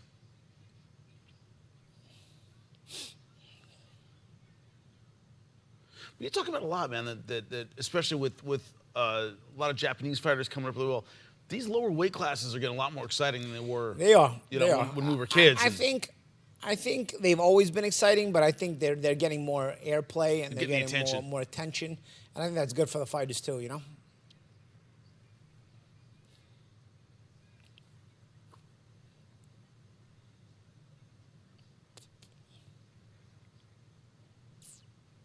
I mean, I think a slower pace. We're talking about the slow pace of round one. I think if the pace stays slow, I think it favors Fulton. I think Figueroa needs to make it a little bit uncomfortable. Uncomfortable rhythm, uncomfortable physicality. But it also kind of sucks that, after the Pitbull fight where it was just that's rocking for 10 rounds. It's a hard act to follow. It's a tough act to follow, especially, 126 pounds and not huge punchers typically. Figueroa is doing more changing up than the landing shots here, But he has gotten in a couple of left hands in this round. And you see he's trying to make it physical there. Harvey Doc breaks him quickly there. But I think you got to allow Figueroa a little bit to work on the inside. Let's see how quickly Doc is breaking these guys when they are getting close. Because I think one thing about Figueroa, and even his brother, I remember, on the inside, they used to find openings and create crevices and start to really make things uncomfortable. Let's see here. We got a super chat. Fulton being sharp there. From Modern Brutes, he said, Paul, those have boxing souls. Fulton needs to save that money, that wardrobe money. Knowing Al, Fulton might not get paid for this fight. That's on the super chat. That's not me. Adonis. I know That's on the super chat. But at least Adonis says they got soles on them. Yeah. So what is he saying? They're boxing shoes. Boxing shoes, All right. Yeah. Adonis, thank you, bro. Appreciate you.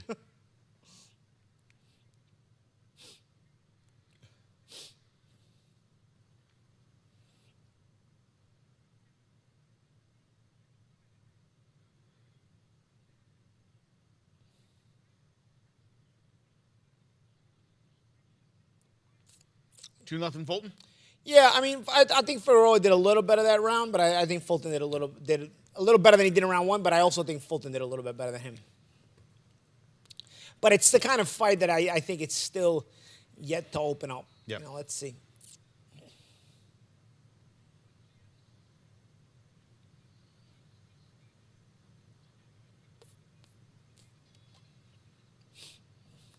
Starting round number 3.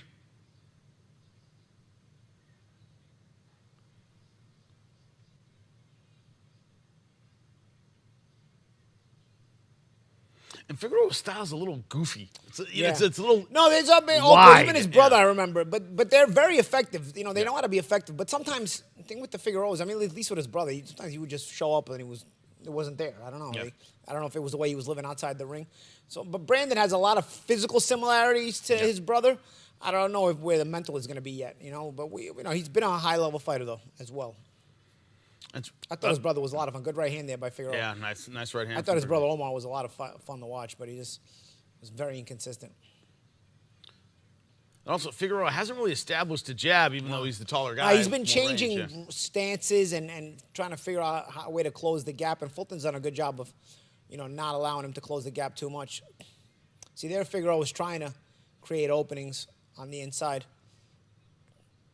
Fulton's been able to tie him up well on the inside. You always teach guys with a range advantage, throw the jab, make him come to you. Yeah. But I just don't think Figueroa's ever been that kind of guy. That's sort of Fulton's fight, the rangy fight, And Figueroa's starting to get inside. I will say Doc's breaking him a little too soon for my liking, at least for Figueroa's liking anyway. I think if Figueroa is going to be able to be effective, he's got to be able to spend a little time on the inside. Figueroa was the one trying to break it free anyway on the inside, and it's Fulton who's holding. So I think if that's the case, you gotta allow Figueroa a chance to try to break free of the holding, so that he can work and make it uncomfortable. Let's see as the fight evolves when he gets inside what happens.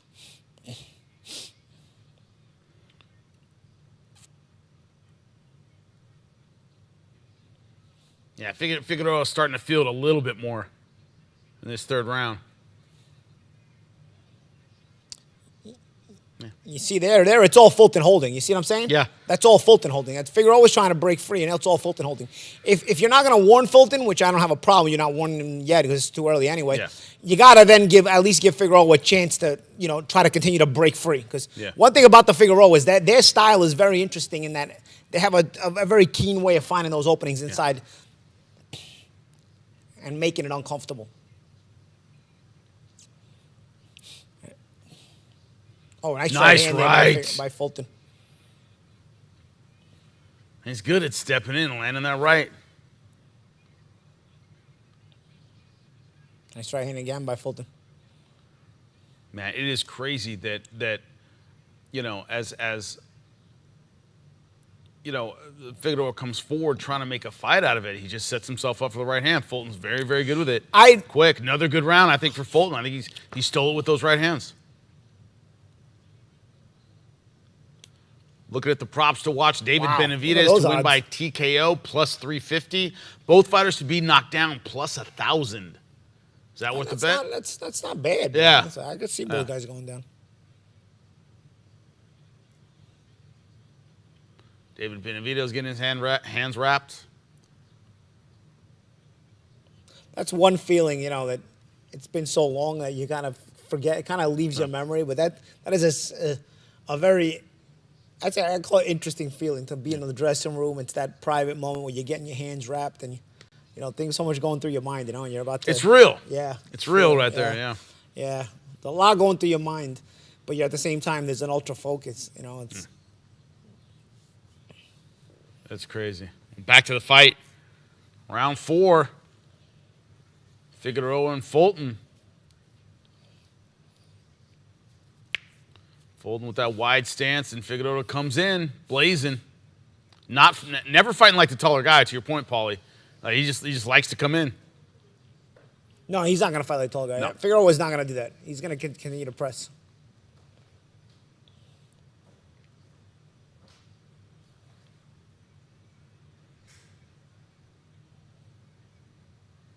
Fulton trying to stay on the outside. See, again, very quick breaks by Doc Yeah. there. Tell you, nobody's mentioning this on the broadcast. It's actually, look again, it's Figueroa trying to, look, see? You see what I'm saying? A lot of quick breaks there. That's the only way Figueroa's going to win this fight is if he's able to break free of those of that on the inside. Because from the mid-range to long range, Fulton's going to have too much of an advantage. And Figueroa knows that. That's why he's trying to close the gap. But if you get a referee with a quick break like Doc is doing right now, it's going to be an uphill battle for Figueroa. Yep.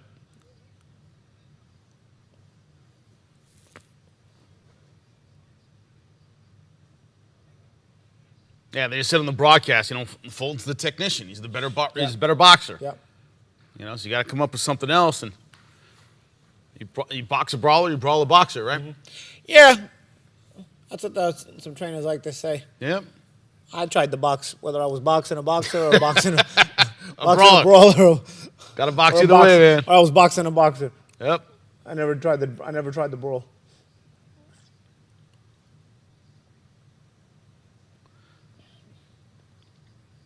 So far, Fulton looking good. A lot of questions about how he looked coming into this fight.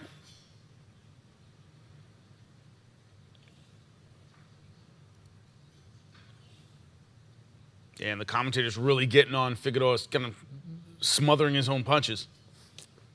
Yeah, that's the thing. He smothers his own punches, Yeah. but again, he's not like a typical guy who smothers his own punches. He will find the opening. He'll break free of the holds, but he's just not being given time here. And so I think it's going to work against him. Like you see here, he's not going to just accept that. Yeah. You see, if you let him work in there, he'll work in there, you know?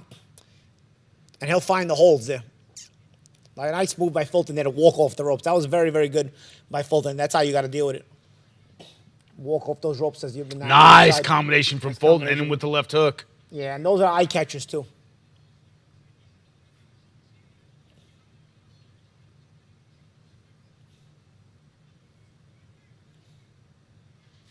Another good uppercut. Ending with good combinations, man. Yeah, Figueroa trying to bring pressure, but it's the eye-catching shots by Fulton here. But they're messy punches when he gets in there. They're not clean like Fulton shots. I mean, when you wear Georgetown Timbs, you got to win the fight. I mean, that's you right there. You made a statement about your willingness.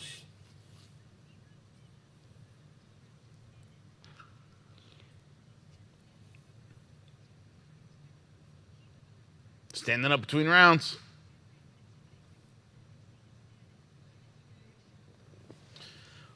Would that be intimidating? Your opponent doesn't sit down in between rounds, or do you care? No. I don't think it's. I'm not sure. Maybe Jordan Plain is not given the proper quote. I don't think it's ever supposed to be an intimidation. It's probably more to show your opponent, I'm in such good shape that it's mind games in that way. Yeah. I'm in such good shape, I don't even have to sit down. Yeah. I don't think it's to intimidate, though. I think nobody would get intimidated, but I'll be honest with you. Later in my career, getting up was a little hard. I started realizing with George Foreman. I almost Some feel like people say that sitting I down almost is feel like I would have done it later in my career. Yeah. Not sit down. Because your rhythm slows down too much when you, as an older person, Yeah. when you're sitting down between rounds. When you're young, you just go right back up, you go. But Right. I kind of started to understand that, but I still sat down. I don't know. Round 5. Starting out like every other round with Figueroa on the inside trying to bull forward and Fulton catching him with counterpunches. I would say 4-0 right now. I'd give every round a Fulton. Yeah. Now Figueroa starting to have a little success.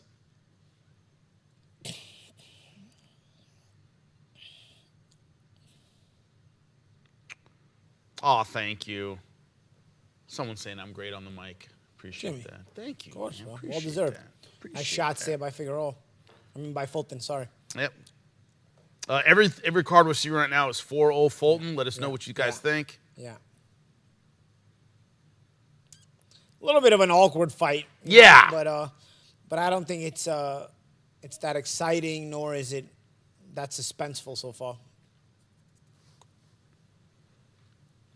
And I gotta tell you, in some ways, Fulton has, kind of lived up to the Timberlands and jorts Yes. style, where high guard, tight guard, get in there, throw nice shots on the inside.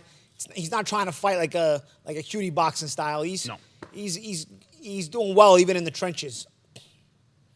Trying to live up to that Philadelphia moniker in that way too. Did you ever spar in Philadelphia? You ever get any work out there? In Philly, I worked out in Philly. I'm not sure if I sparred in Philly. No, I don't think so. You know what? But in my day, also New York had a lot of good sparring, so I didn't have to go to Philly. Yeah.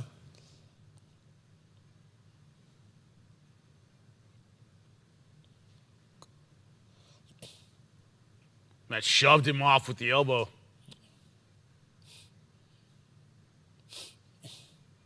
Fulton Also, boxing him off the as ropes. much of a gym war reputation that Philadelphia has, I sparred in New York and Los Angeles where it was monster gym wars. Yeah. So, LA is tough. and not just me. Like I'm not even talking about my own sparring sessions, which I had my share of gym wars, but even other guys. I mean, LA and New York were heavy gym tough. war cities when I was fighting too.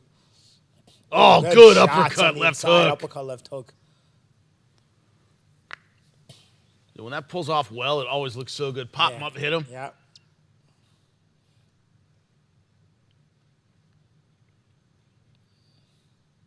And Maybe Fulton boxed him Figueroa off. didn't expect this from Fulton. Nice Jesus, shot another again. good uppercut. That Mike Tyson, right? That right to the side and The then Pez uppercut down the dispenser middle, shot, yeah. right? But I think Figueroa may be thrown off a little bit by Fulton's physical approach here as well. Fulton got dropped last fight, then he got knocked out by Inoue the night fight before. Maybe he expected a Fulton that was going to fight a safe fight, and instead he's getting a Fulton that's willing to go to the trenches to fight. And I think he maybe even from a psychological perspective, it sort of made him surprised on how to approach this fight. Dude, never assume your opponent's shot. Nah. Ever. Nah. Never good Nor for can you assume Where'd I put my word? exactly the way he's going to fight, right? Yeah. I mean, it's interesting. Certainly, I don't know that anybody thought Fulton would be dominating like this through 4 or 5 rounds, Because the first fight was very competitive when these guys fought, too. Do you think Fulton would rematch Angelo Leo at 126 for a unification? As they fought at 22 before. I'd like to see it. Yeah. I mean, is this a title fight? Mm-hmm. So Figueroa has a title? Wow. So that would be, that's the one to make then. But then Top Rank and PBC, would they work together for that unification? Is it a big enough fight to allow the guys across the street to work with each other? I'm not sure. Angelo Leo fought on our air and then won a title, knockout of the year contender last year. Yeah. I mean, I'd certainly be interested in seeing that rematch, but I'm not sure the promotional boundaries would let it happen. Round So 6. that's a great point by whoever left that comment. Wow, I like that comment. Appreciate it.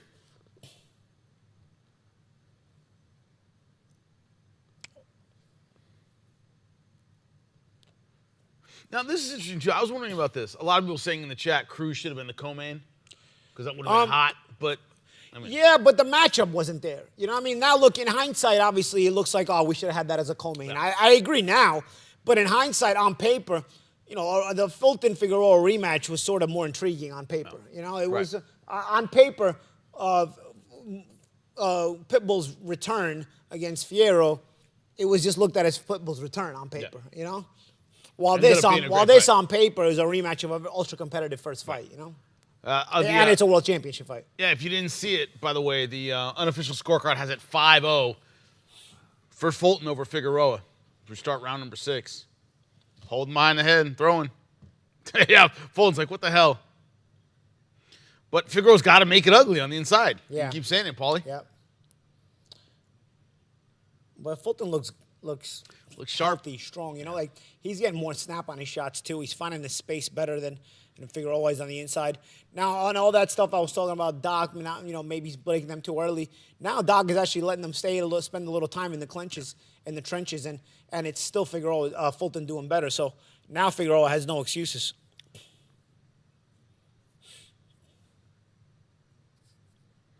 Also, people were saying Fulton at his natural weight, too, because the first one was at 22. This one's at 26. Yeah, but Fulton was a world champion at 22, was he not? Yeah, he was. So eventually your natural weight goes up because You can't just make get weight older, anymore, man. It yeah. just gets harder to make the weight,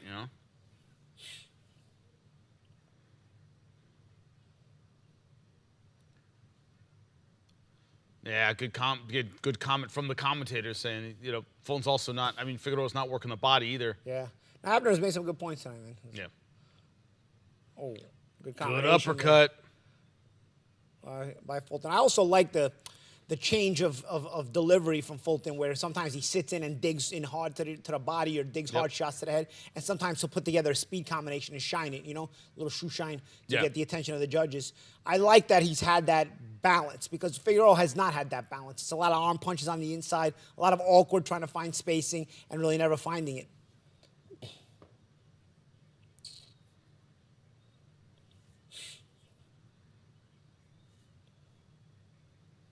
The crowd was booing a little bit. It's not a bad fight. It's just after It's the just Pitbull hard act fight, to follow, man.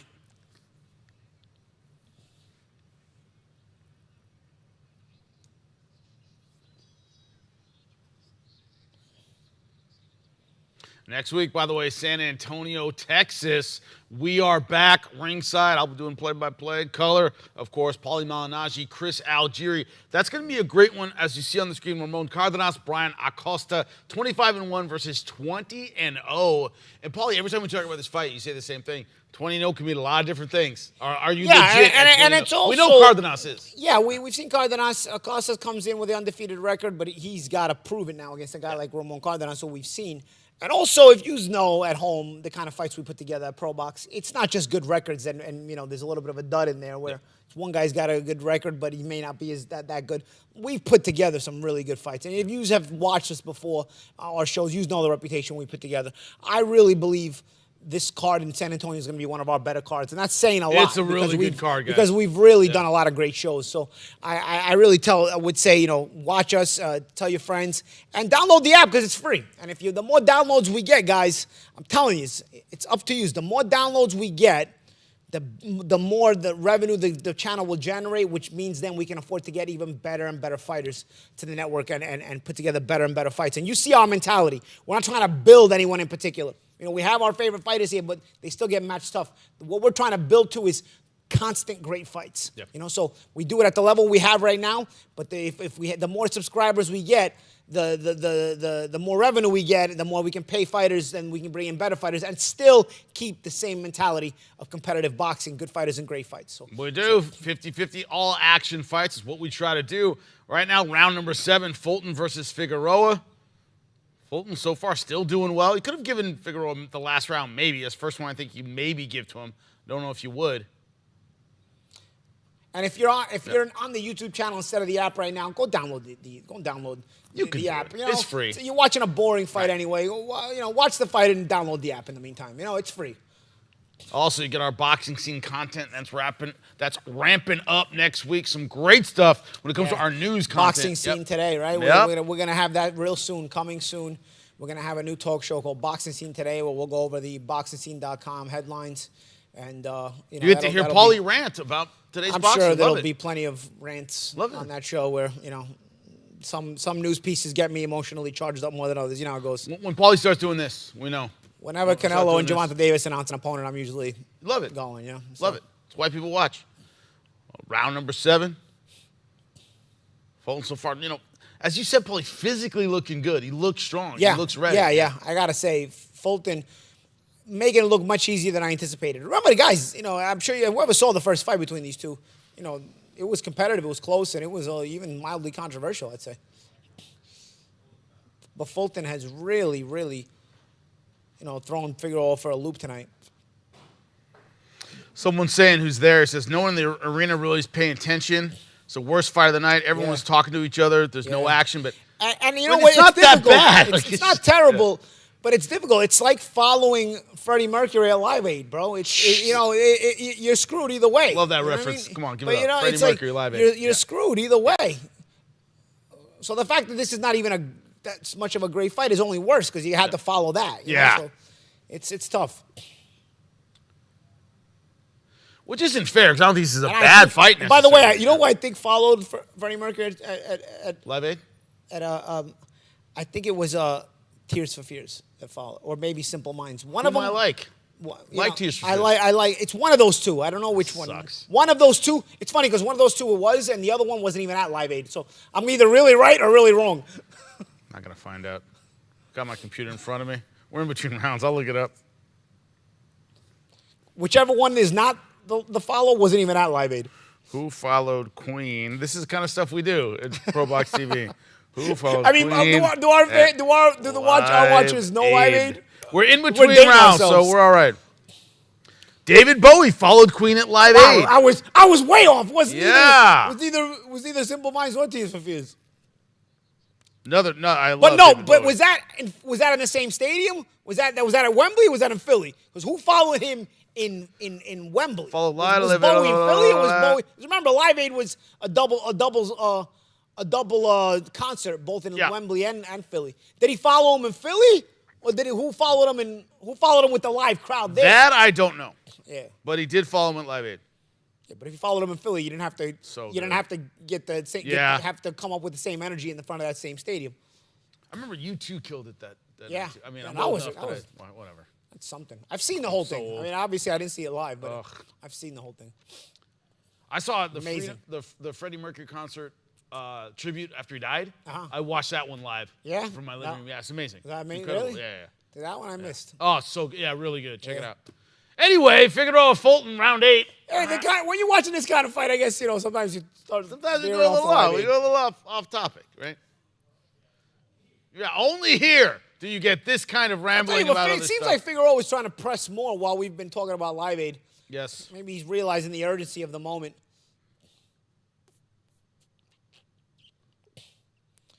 But sometimes physical pressure can look like stalling. It looks like because you're always wrapping up, you're always falling into the guy. Yeah, but it's also, I think he didn't expect Fulton to hold his ground so much either.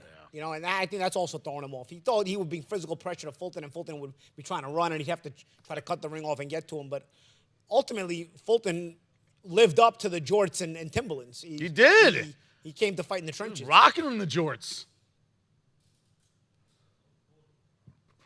Nice When shots. John Cena was at WWE, I literally ran into him because I left the locker room as he was going through the hallway, and I just like slammed into him. That's how I met him. I'm like, hey, how you doing? He's like, oh, good, man. Chit chat for a second, but I literally ran into John Cena. He's good huge. shots there, by the way. Yeah. He's gigantic. It's huge. That's one thing in WWE. They're all just huge. Even the ones that aren't that big are big. They got to play the part. Yeah, it's crazy. Part of playing the part is having that physicality. Yeah, even the people that aren't billed as big, like they are huge. It's not for lack of effort on Figueroa. He's just been bamboozled. Yes. And those straight punches have been there for him, especially, and also the uppercut hook combo's been good. Now this is kind of where Figueroa wants to stay, right? A little bit of this chest to chest. but he's got to find space to make the shots snappy.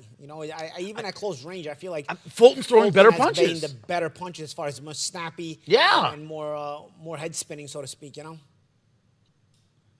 Oh, nice left hook. And even as a southpaw, he's on the inside as a southpaw right now. Is Fulton, if you look at it. Yeah, it's like even when you are where you're supposed to be and really want to be, still getting outlanded, I think. Especially when it comes to clean punches.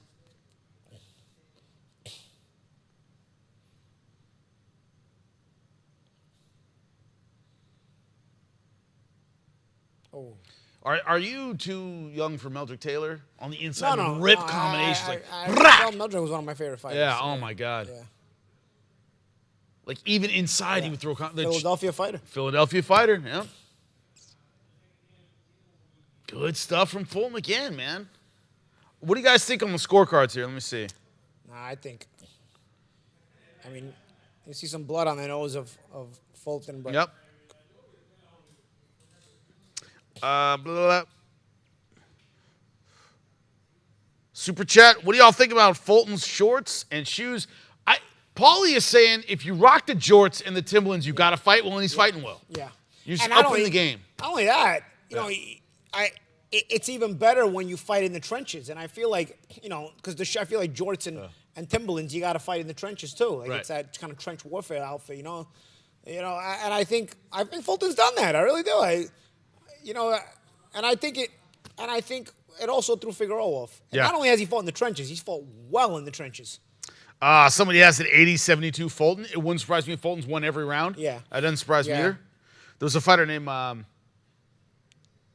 Meldrick Taylor had blistering quick hands. Yeah. What was so interesting is even on the inside, we didn't have a lot of range. Meldrick would move his hands. Meldrick was one of those, again, he lived up the Philadelphia moniker through and through because he had enough skills to fight in a more safe manner, but instead he used He'd rather his fight. natural ability to fight, you know?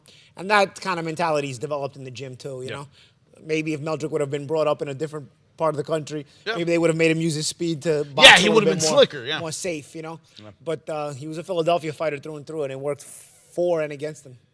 Well, Fulton's outlanded Figueroa in every round. I think that's fair. I think he's probably won every round. Look at that. Good combination. That's what I mean about the combination on the inside. Very accurate. And that's also what I mean about Fulton changing it up. You see, he puts the speed together, finds the spacing, and then at times he sits down on his shots and digs a body shot or digs a shot to the head.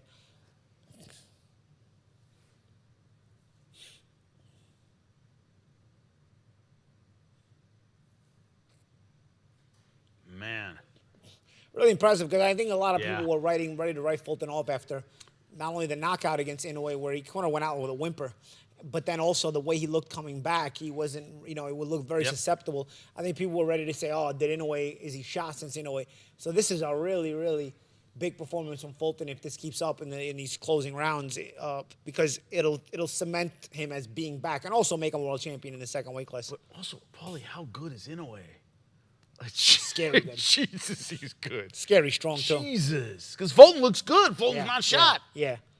But you can't battle Inoue like this, man. Because if you give Inoue in his range, he's gonna hurt you. The monster. That guy's incredible.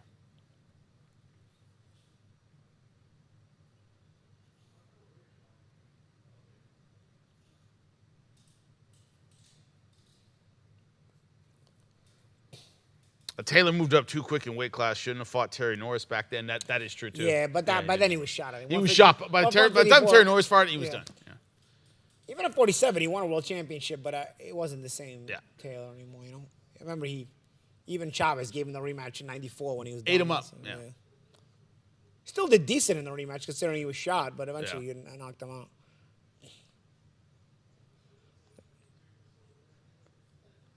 By the way, little trivia for you guys. That fight had the most combined wins in an undefeated title fight ever. Was Chavez Taylor. Really? Oh, because of they Chavez. 90 because fights. Chavez had 56 all going in. Wow. Second, Mayweather Canelo. Yeah, that's number 2. Yeah, interesting. That's a great stat. Now you know. That's why you watch ProBox TV. Yeah. I learned something tonight, Jim. I appreciate that, bro. I learn something from you every time. So we're here. So there you go. Paying it back. 3 rounds to go, man. 3-round amateur fight left. Super chat. Y'all think Inoue would fight Tank? I think talked about pie in the sky. I think it's like I don't put it past them. I think Inoue's shown susceptibility being dropped at 122 already. Yeah. I think at 135, like where Tank is, it's a little too much. But I think Tank would shamelessly fight Inoue. Absolutely. Yeah. I mean, Tank will fight Inoue before he fights Shakur Stevenson. Why wouldn't you? Shamelessly. Yeah. And Inoue might be crazy enough to do it, but That's a good idea. I think it'll depend on how Inoue looks going up. You know, I think Inoue right now. Where is Inoue at? 22 or 26 right now? What is it? His last one, I think 22. Yeah, so he's still got a J. long Rod, way to let me go. know if I'm wrong You here. would have to see how he takes punches going up the weight classes and stuff. You know. Yeah.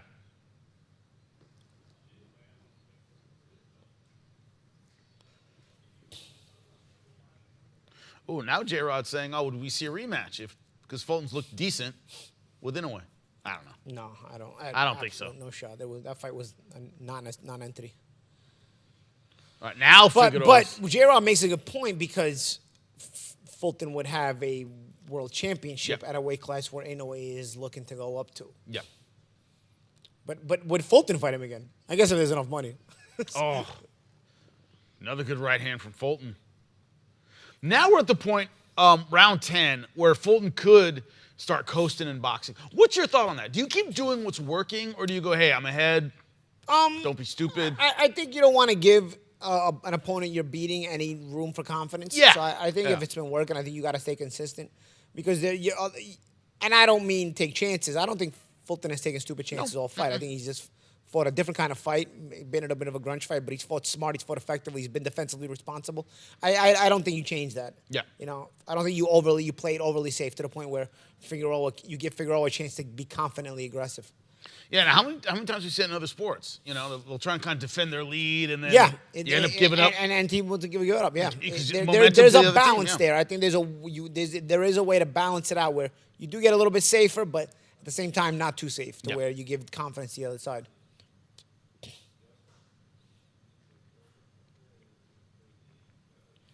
Not a fight of the year candidate, but Fulton, as you said, Paulie answered the questions about his physical readiness. It's so funny to how fight. boxing Yeah. in one night things change. Like, you know, the last two fights, you're wondering if Fulton is shot or what he's got left. Yeah. And now, this a performance like this, and we're talking about a no-way rematch. It's like things just go shoot right from the hip in boxing, man. Some people saying Figueroa may have had a very bad weight cut. Possible. But even that return fight was at 26, wasn't it? Where he looked bad? I think so, yeah. Yeah, because he wouldn't be in that title fight without having fought at 26 yet. But it's dude, cutting weight is never fun. It's never good. It's never something you want to do. Yeah. And I've seen guys look like death. But I'll tell you and what, come in and fight if hard. I'm Fulton and I want the Inoue payday again, Yeah. I'm going with that excuse. Say, Yeah. oh, you know, it was a bad weight cut. I'm going with it. I like that. You know? I like that. You might end up, because now you're bringing a world championship to the table. Inoue may be tempted to win a world Yeah. championship at 126. Or at least try to.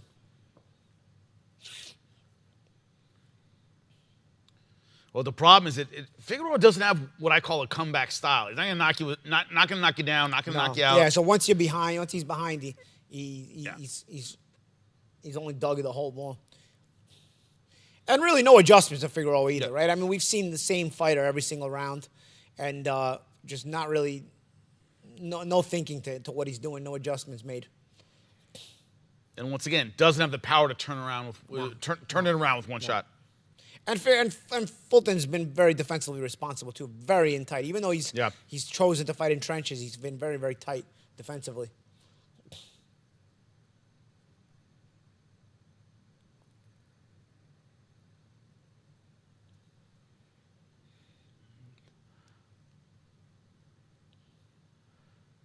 Leo Santa Cruz in the crowd.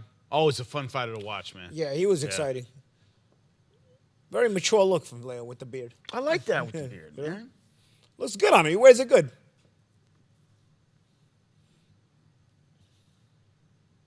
Got that musketeer look. I like it.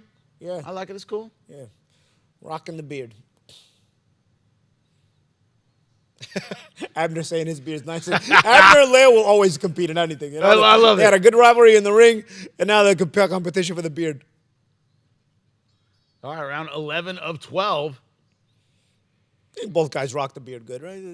They do. They're doing all right. We're in a bearded era, you know?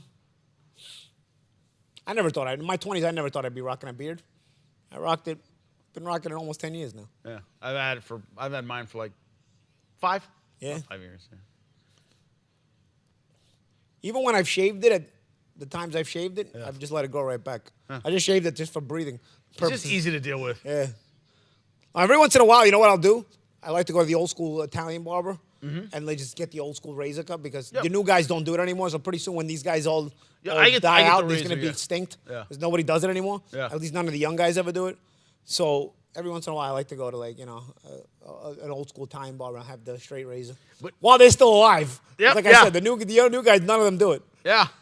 My barber still does it, though. Yeah? I appreciate it. Is yeah. he young? No, she's It's young. a girl. She's young. Wow. Yeah, she's young. Yeah. Wow. Yeah, she does. Wow, that's a skill. Yeah, All and right. she does a good job with it, too. Ah, that's awesome. Good to know. Awesome. Keep that Abby, in if you're mind. watching, Keep that in I'm mind. pumping you up, all right? Yeah. You're an awesome barber.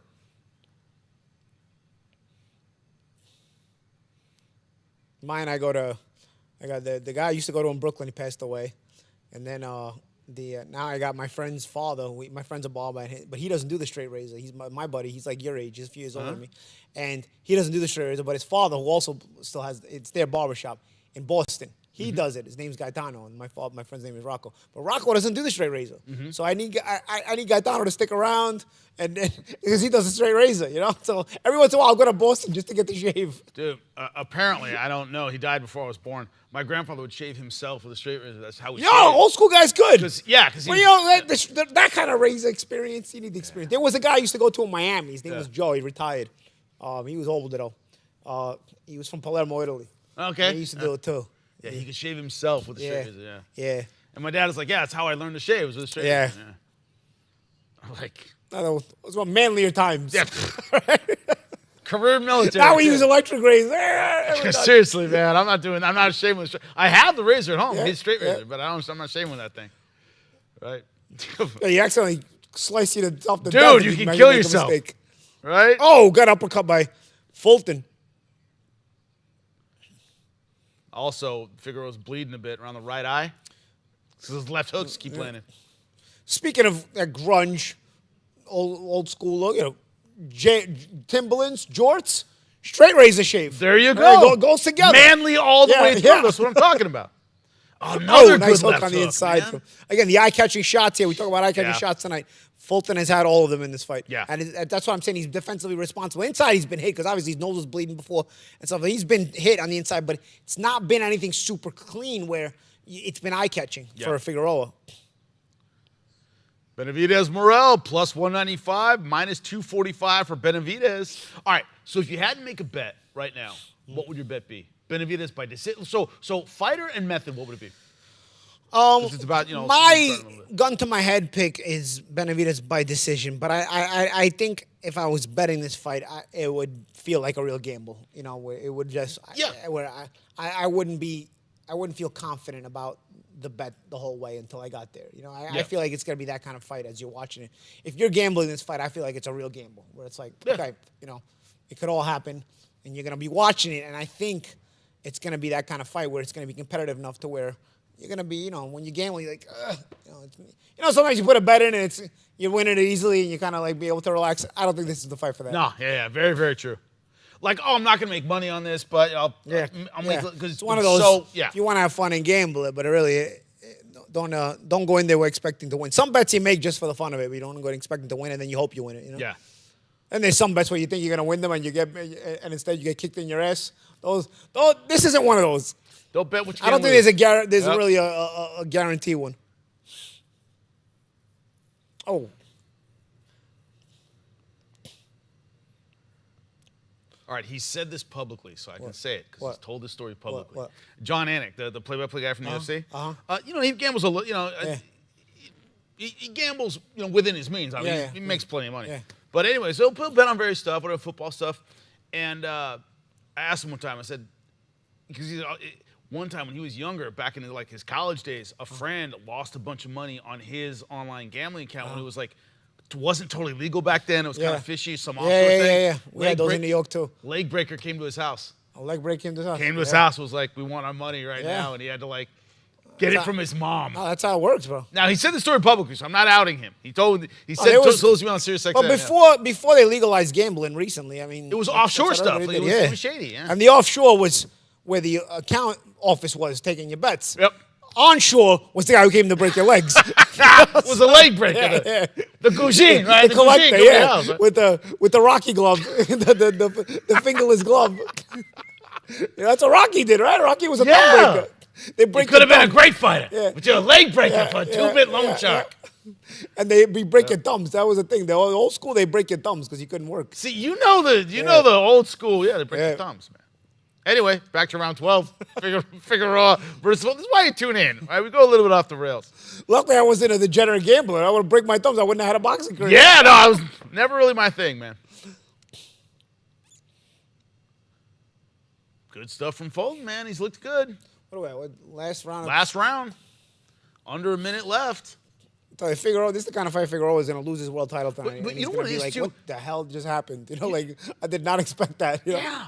But another thing, man, Philly for the gym wars, they do turn out these technical guys. Yeah, Who- but again, it's hot, technical, you but know? it's not cutie. Like, It's you know, not like, cutie. No, no. You know, It's it's not. technical but rugged. Like I was talking.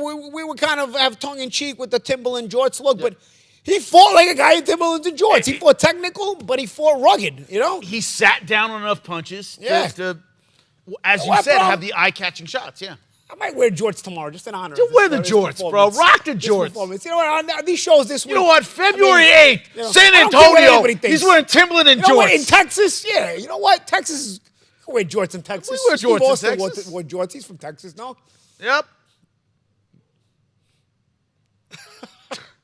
Yeah, you blend. Yeah, My you cousin blend. Vinny. You blend. Yeah, My you cousin blend. Vinny. Oh, what a great movie. Anyway, that's it. Fulton going to his corner. You could have easily give him every round, right? People asking. The main event is coming up next. Yeah. Benavidez versus Morrell. All right, so, one of our super chats. Offshore books pay you out in Bitcoin now. Yeah? Yeah, Wow. sure. Interesting. Whatever you guys say. But dude, the Bitcoin's worth like $100,000, is it not? I mean, what are you gonna get? Like how many bets you gotta put in to get a full Bitcoin? A lot. I mean, that's It's like tough. $100,000 these days. Yeah. Somebody saying, I got Benavidez. His pressure and volume is too much. It makes Morrell use up too much energy. Yeah. Sure. That's a Good nice pick. Yeah. That's an educated outlook. Educated dude. Appreciate you. But I think the people that listen to this channel are like the more hardcore educated fans. Anyway. Generally, yeah. Yeah, so it's looks like 2-division champ for Fulton. You know what? If I'm Fulton, Yeah. I don't even shower. That's how grog it is. I come right back out. I put go on a right to the shirt. club? I go right to the main event. Watch, come back. You know, towel up, put a shirt on, come out for the main event in jorts and Timberlands, and then go right to spray on some cologne and go right to the club. Jorts and Timbs. That's how you guys You're roll. ready for the whole night. Ready to Ready go. for the whole night. Scorecard's coming out now.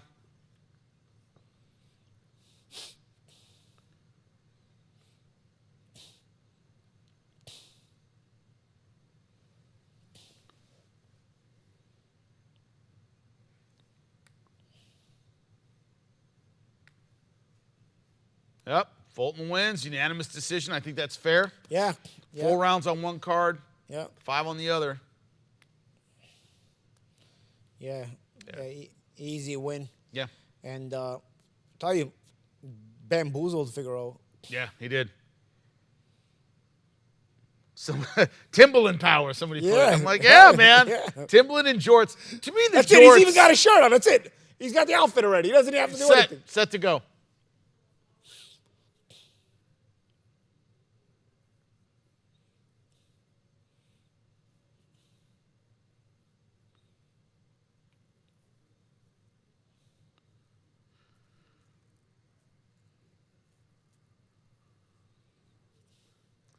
Crowd really booing. I think that's kind of classless. The guy won the fight. You know what, bro? We're getting to the point where everything has to be a pitbull fight, and it's Yeah. not going to get that. You know, I hate that. It's not going to get that. I understand people being a little, oh, this fight wasn't that entertaining. I've never booed. I thought he fought so effectively. He fought And, effectively. and he held his ground a lot. You know, he I've fought never with a booed lot a of fighter in catching my and life. I shooting. never A lot have. of, huh? I've never booed a fighter in my life. No. Well, I mean, we've been around fighting, so we Yeah. wouldn't boo even if I've complained. I wouldn't boo though. Yeah, I would complain, Really? but I'm not gonna boo. Yeah, I don't know. That's me. Like he fought very, and also I don't think the fight was that I think people are just comparing Yeah, it to yeah, the of course. Pitbull fight. No, I get it. which Hard isn't act fair. to follow, you know? Yeah, hard act to follow. Really tough.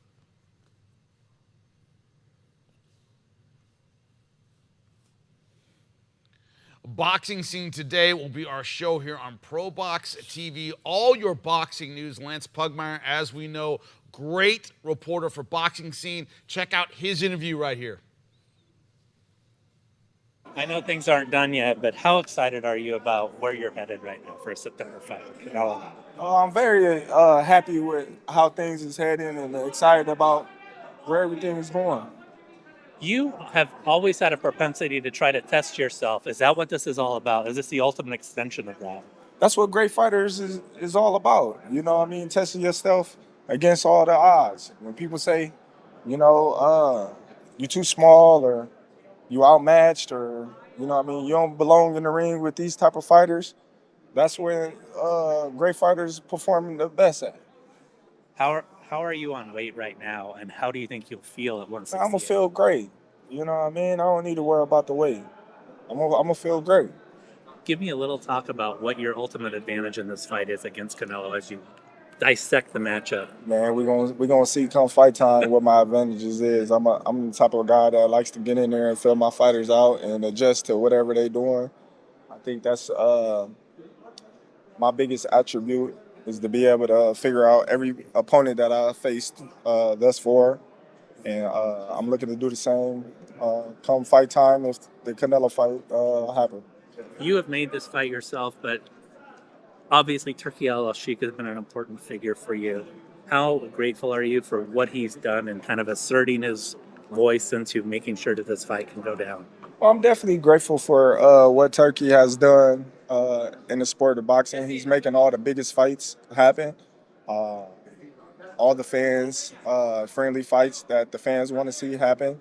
And he's a big fan himself, so of course he's putting forth into seeing the fights that everybody want to see, and he's putting the money behind it. Canelo may fight in May, I've been told. Are you definitely going to sit tight until September? Yeah, I'm not fighting until later on in the year. And what do you have to do to prepare other than just do what you do? I got a lot of things to prepare on, and that's part of boxing. It's always milestones that you got to hit. It's always things that you got to prepare for. And we're going to be well prepared if that time comes. When that time comes. Boxing Scene today will be coming right here, ProBox TV. Check it out. Terrence Crawford, Canelo, of course, in the air, something in the works. Turki Al-Sheikh says he wants to get it done. You've been critical of Canelo's choice of opponent before. What do you think about Terrence Crawford making this fight? A lot of people, of course, thinking about Hagler versus Leonard. Well, that would be our generation's I'm version. hearing no rehydration clause either, So Yep. you're fighting a guy, you're making him come up and weight a lot past his natural weight, and then there's no rehydration clause. Right. People can bring up somebody like Duran who beat Barkley, who had, Duran had been a lightweight and he ended up beating Barkley at 168. But those guys used to weigh in the morning of the fight. So you're not getting that rehydration. Now they weigh in 36 hours, sometimes more before the fight. So there's a lot you're dealing with here if there's no rehydration clause. He'd have a lot of physical disadvantages in the fight, period. There's no other way to say it. And I listen, as far as Canelo's choice of opponents, at least it's not Jake Paul, right? Right. I'll take Crawford over Jake Paul. But, Canelo's choice of opponents has been disappointing for those of us that are real boxing fans, Yeah, Benavidez, for example, a guy we're going to see Morrell tonight. even, but I think both of these guys would have beat Canelo. They end up fighting each other tonight. Yeah. But I think both of them, one of them will lose tonight, and then people will criticize. But just make sure you all know that at home, whoever loses this fight would have still beat Canelo. You know, so, but I don't know. I think it could be worse. Crawford fight will intrigue crossover fans, casuals. I think you have that at least. And Crawford really is an amazing fighter, so it'll be interesting to watch him try to overcome this so many disadvantages in this fight. But ultimately, there's a lot of advantages Canelo takes into this fight. Skills not being one of them. I think Crawford is a more skilled fighter, but everything else is in favor of Canelo. And like I said, if there's no rehydration clause, it's only an added advantage with the way these weigh-in times the way they are now. Now Crawford has said basically Canelo, and that's it. He, Yeah. Business, what about so-and-so? I think if what the Madrimov fight showed is that 154 pounds is so dangerous, and Crawford is not a natural 154. You know, I think you noticed that in the Madrimov fight. And there's so many good fighters. 154 is probably the deepest weight class in boxing. But there's not a lot of stars. There's a lot of excellent fighters, but not a lot of stars. So you're really risking your position by campaigning at 154 if you're Crawford at this point in your career. So I think that's why he's intelligently saying, okay, I picked up a 154-pound title. It was a master chess match against another master boxer. I thought it was a performance worthy of praise, despite the fact that some people didn't think he won. I don't think he lost that fight. I don't think you can give Madrimov more than a draw. But I'll acknowledge the fact that it was a tough fight. But I think he acknowledges the fact that it was a tough fight, and that's why he's saying, dude, this weight class, I'm not going to campaign here. I'll just get beat. I'm risking going to get beat by these guys. If I'm going to risk to get beat, I'm going to risk to get beat for all the marbles, and that is the Canelo payday. You know, I don't like to talk about payday, this and that, because I feel like a lot of groupie fans today, they make excuses for their favorite fighters not fighting anybody by, at least they get paid, as if the fans are getting a piece of the money, which is moronic because they're not. But I think in Canelo and Crawford's situation, you have to bring up the fact that it's about the payday, because Crawford has actually always searched the toughest fights, and I think he's proven his keep. And so it's almost like he's deserved. Okay, you know what? If you want to take this chance, and you know what, then take the chance for all the marbles. It's fine, you know. But of course, Canelo, having all the advantages, loves the opportunity too, you know. So the interesting thing, boxing scene today, we're going to be covering all the news, everything leading up. Check it out. It'll have Paulie Malignaggi, Chris Algieri. It's going to be great. Lance Pugmire does great work for boxing scene. Right now, we're looking at a video montage of the Benavidez Morrell fight, the main event. I got a question for you, Paulie. You like a little bit of edge. You like guys, a little trash talk, a little pushing and shoving, a little John. How much do you think that affects fight night? Because I think it's a little, I think it appeals to the casual fan, but I think, dude, they're professionals. Rarely is a guy rattled at this level. Because they got into it at the press conference. No, again. I don't think there's any rattling going on, because I think you have more of an edge when you're younger. Your natural testosterone is higher. You're just, your sense of, I got to prove myself is higher, at that point, I think there's a lot of, when guys make too much money at this point, they're like, I don't have to prove anything. I got money. It makes you better than everybody. When it doesn't. It just makes you richer than a lot of people. It doesn't make you better than anybody, actually, including as a fighter. So I think that when these guys are still on the come up, I'm obviously not saying they're not financially comfortable. They've accomplished enough to be financially comfortable, but there's still something inside you in your 20s. You're an edge, and I think it helps sell the fight, and I think it makes the fight more exciting. I've said this before. That's why I like to see guys fight each other in their 20s, when they're at the highest level, because there's that edge, there's that mean streak, there's a sense of having to prove something, despite the fact that at this level they have proven something, but they want to prove more, Well, sometimes when it happens later on, it's like just padding your bank account, not really taking too many chances, and then the fans lose out. And you do feel a bit that this is genuine. They real hatred. They're just big dogs in the same place. They haven't been just given the opportunity to really show just how good they are. There's been a lot of, they're almost like the boogeyman, right? But they haven't been really able to show it at that level. They couldn't get the Canelo fight. They come up to 175. They're not able to get Bivol. So they're sort of really good fighters, but they're sort of stuck in this rut. So they want to take it out on somebody. Might as well take it out on each other. Right. And you can see right now about to start the main event. David Morrell ready to go.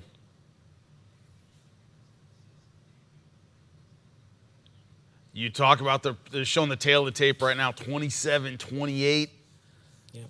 Morrell, 27, great of course, age. Benavidez, Great 28. age, man. Right? And also that late 20s, you start getting that man strength, where you still have the speed, but you get stronger. You still have the edge about you, man. Like there's a lot on your mind here as far as, wanting to cement legacy and all that other stuff,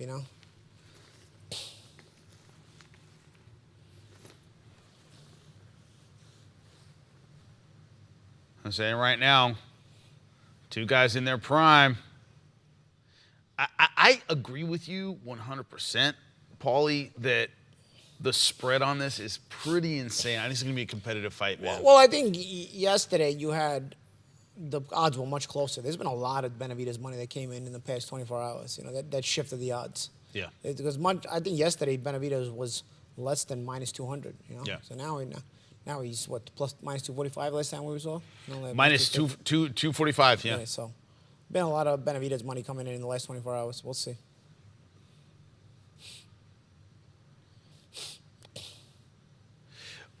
But also another thing is that both guys tested more than you would have expected in the last fight. They're discussing right now, by the way, on air, the Hot Rod Kolodzic fight. You know, Kolodzic was tricky enough to give Morrell problems. But who looks good against Kolodzic, right? I mean, I think only Beterbiev really got him out of there like that, right? I mean, Kolodzic is a crafty operator. Yep.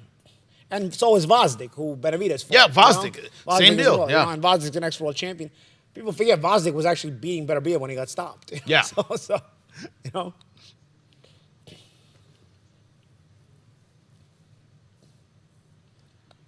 It's going to be interesting. A lot of people who are picking Benavidez talk about, well, the physical pressure he brings is a little too much.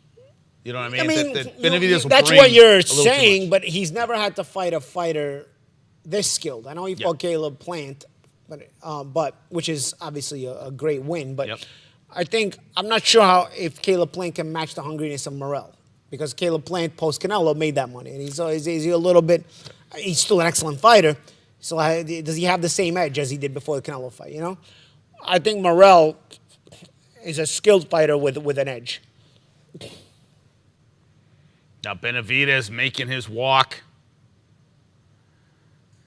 But we're seeing a lot more of this, man, is guys with real records in their prime fighting one another. A few years ago, we never saw stuff like this.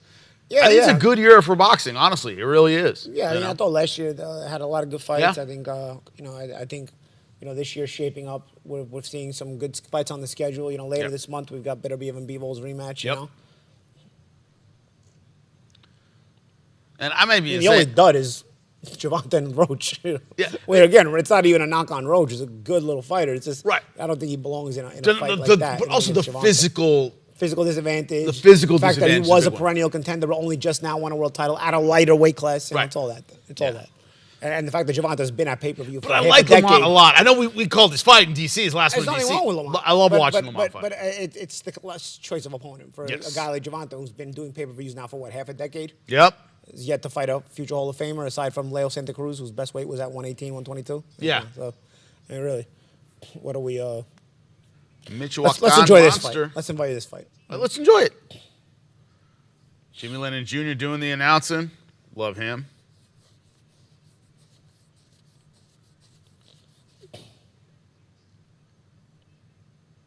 I was watching an Elvis movie the other day. It was randomly on TV. Kid Galahad. It was a boxing movie with Elvis. I don't know if you've seen it. I don't know if you're familiar with Elvis movies.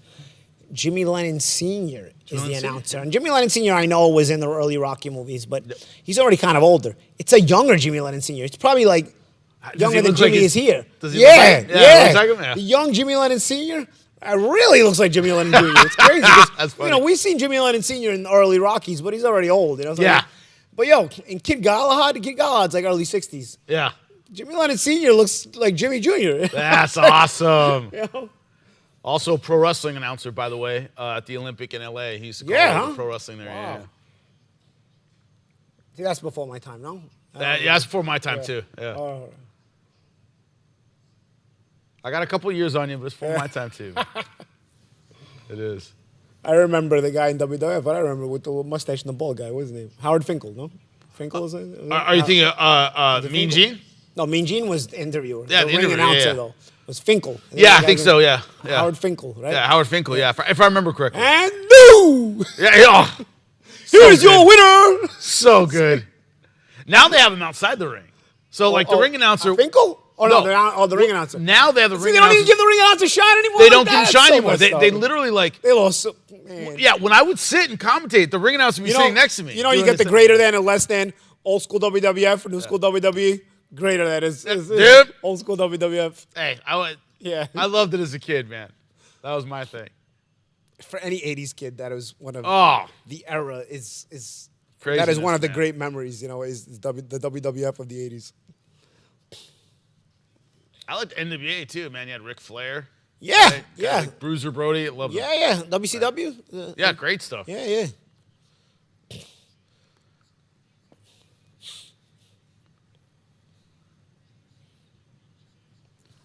Iron Sheik calling him The Gene Mean. Cubans that make good pros, how are they different? Because they're all good I technically. honestly, Yeah. I think any Cuban can make a good pro. Yeah. Discipline. Just- I think the ones that fall off and don't live up to it, I just think it's a matter of disciplinary lifestyle. You go from leaving a Cuba very to Miami strict to- regime yeah. to Miami or the U.S. in general. I think, honestly, anytime you see a Cuban that defected, they got world champion written all over them. I mean, I think anybody would agree with me. You ever see a Cuban that defects and you're like, oh, I don't know. No, you're always like, this kid's amazing. Yeah. And a lot of them are busts. Not a lot of them, but a good more than should be. More are busts than should be. I wouldn't say a lot. But more become busts than should be. I think it's lifestyle. I don't think it's anything that's else. true. I mean, I think they all could.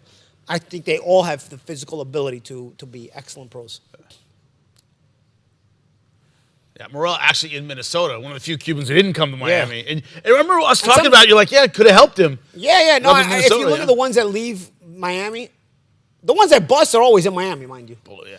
The ones that leave Miami, are there any busts that left Miami as Cubans? I can't think of any. Lara went to Houston, great fighter. Great, yeah. Rabasi was started in Miami, lost his debut. They met time in the Vegas and he won a world title. All right. Gamboa was a Miami guy, but I think he underachieved, all things You're considered. Gamboa, Considering yeah. what was But was man, expected when of him. in his prime, he looked amazing. Yeah, but it was so short. So short, yeah. Rigondo, a Miami guy, super disciplined, only underachieved because nobody gave him opportunities. Yep. But he's super disciplined. Rigondo's Yes, a real yep. serious guy. But there was, remember Aristotle the old Lara. days, there was Lara's Houston, So super good. disciplined, but he left. But there was, back in the day, you had guys like Ramon Cardenas, Jorge Luis Gonzalez, like, they all got lost in that Miami life, But Casamayor? also, Casamayor, I think Casamayor. Casamayor was Vegas, though. Yeah. All right. Main event's about to start. They did touch gloves. Gonzalez also, in his defense, had to fight Riddick Bowe. So, I mean, That- Riddick Bowe was tough either way. There you go. All right, main event underway. My computer might conk out on me here. The battery's real low, but we'll see. What comments we got here? Where's the pizza? We ate the pizza, bro. Yeah, we ate the We ate it. Sorry. All Here we right. go, round one.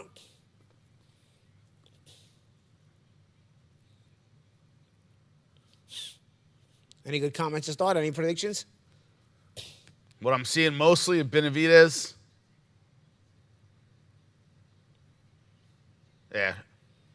Most people. What if Teofilo Stevenson had turned pro? Yeah. What about Felix Savon? I'll in tell the you what 90s? about Phil Stevenson. There was a Russian that beat him twice. A Soviet guy that beat him twice. Yep, you're right. And knocked him out once. And the other time he beat him on points and dropped him twice in the fight. Super hard puncher. Forget his name all the time. Look this up. He actually never got to fight in the Olympic Games because he had cutting problems. And every time he would get close to the Olympics, he would have cutting issues. In the 76 Olympics, the Cubans were so scared of him knocking out Stevenson at the Olympics that they brought two heavyweights, two heavyweights. They brought a backup and they brought Stevenson just to see if that guy was going to be there. And if that guy wasn't going to be there, Stevenson was going to compete. If that guy was going to be there, Stevenson was not going to compete. That's That crazy. guy had gotten cut in the trials and didn't make the 76 team. There you go. Look him up. I forget his name. He died. And he History actually passed lesson. away, as did Teofilo. He died young, didn't he? Yeah, if I remember correctly. The Russian guy? Yeah, the Russian guy. He died in the last 15 years. Not super young, but yeah, certainly before his time. But this guy, like, rocks in his hands. As a matter of fact, Muhammad Ali, in his European tours that he would do, because he was such a big deal, Ali, Yep. that he would do, like, little tours, press tours and stuff. In his tour of the Soviet Union, he sparred this guy 3 rounds, And he was talking about how heavy the guy's hands were, like, in sparring, like... And so far, Morrell willing to stand back and answer.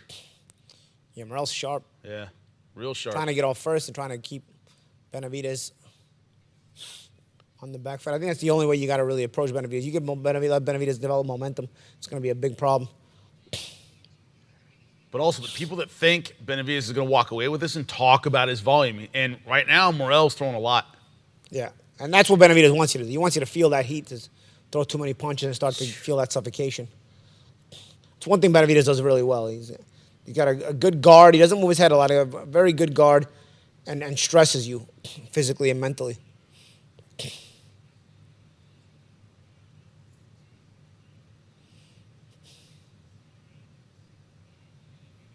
Man, sharp first round from both guys, man. Nice tight combinations.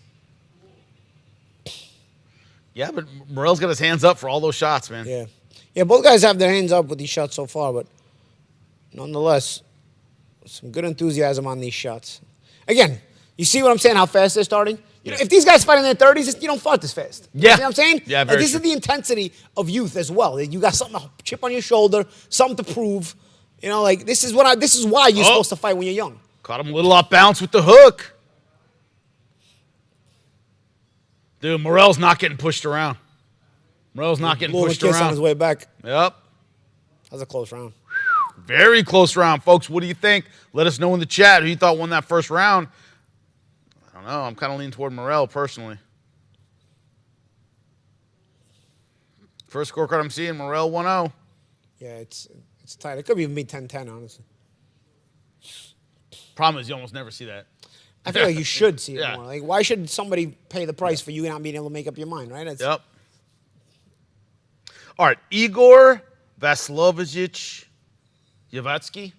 Somebody put that in chat. So somebody did their homework. Eric yeah. Bodine, thank you so Yeah. much. Appreciate that. Beat Stevenson twice, dropped him or called 2-8 counts at least in the other fight when he went the distance, and knocked him out of the other fight. Wow. That was a nightmare. But he had cutting problems. Nice So, shots yeah, he there was in the pulling down the glove and hitting him. Yeah. I thought he was blocking all those. Round 2. I mean, the first time I saw somebody do that was Fernando Vargas against Ike Quartey. Yeah, Fernando Vargas or Quartey. Moving Yeah. the glove. Because Quartey had a high guard with a lot of African fighters like that. He pulled down the glove and hit it. And I don't know, I was a teenager and I was an amateur. I'm like, oh, man. You can do that? Yeah, it's like, I had never thought of that. You know, because I didn't have the longest. I had a good amateur career, but I didn't have a long amateur career. But, so, you know, I was learning every day on the fly. So seeing that, I remember that it really struck me.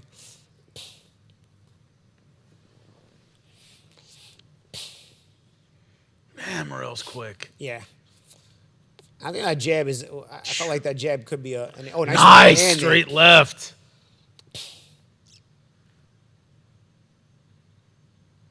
That Cuban style just Sharp. Sharp.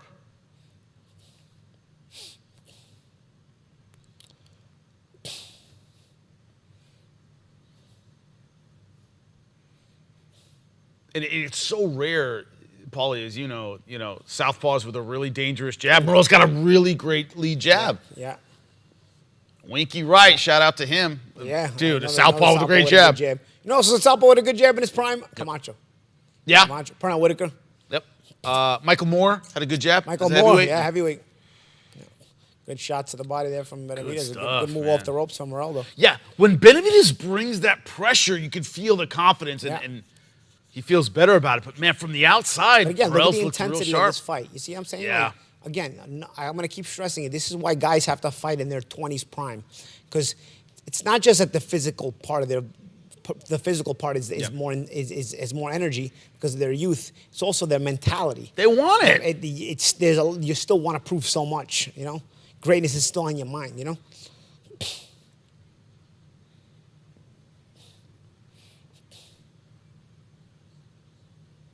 Morrell doing a good job with the little straight shots.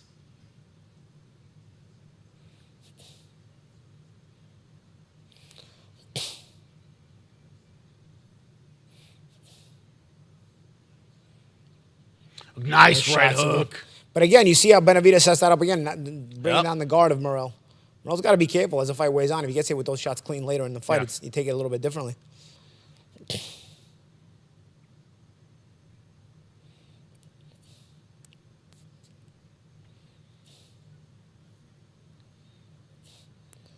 Man, See, but Benavidez gives one look. Morrell changes looks. You see, it's a Yeah. little Yeah. different approach for both guys.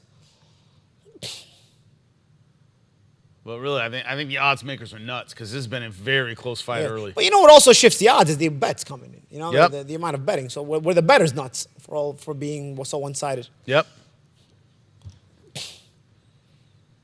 Listen, this is two really close fights. These are not easy rounds. to Two score. close rounds, guys. Let me know what you think in the chat. Not easy. A lot of veteran experience in the corner there for Morrell.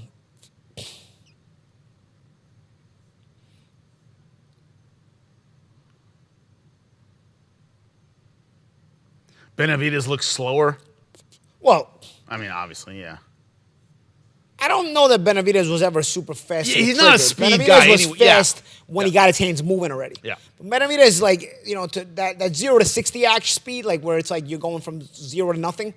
I don't know that Benavidez ever had that quick trigger. But Benavidez, when he got his hands moving, gets super fast when he gets his hands moving. But Morrell has the other kind of speed. He has that 0 to 60 speed, the trigger He's speed. quick. So he can prevent you a lot of times from ever getting close enough comfortably to move all those hands like that. Again, there's that right hook where you shove in. That's been Benavidez' best weapon in this fight so far, is that slice away, moving your arm and then Now, hitting a you on lot the of side. people saying in the chat, can Morrell keep the pace? Like, yeah, he's looking quick right now, but Yeah, that's a good question to ask. You know, it's a smart question Benavidez to has ask. a pace that you can go a lot longer. Smart question to ask. Yeah. But I think the pace applies to both guys here, you know? Yeah. Because like here, like these moments here, okay, this is not a pace. Yep. Morrell's resting right now, you know? Benavidez is not totally pressing him. Okay, he's hit some of the good shot there. Man, when he opens up, he's quick, Yep. man. Puts Benavidez against the ropes. Benavidez doing a good job circling out. And that's what Benavidez' attack right there is when, right after Morrell goes on that attack to burn energy, Benavidez has to, He's trickier. shot Benavidez to the is body. trickier. That was on Yep. the belt. They got a low blow warning, but that Yep. was a good, smart body shot there from Benavidez. They'll stay with you, whether you got warned or not. Yep. That was right on the belt. And Benavidez trying to go back there again intelligently.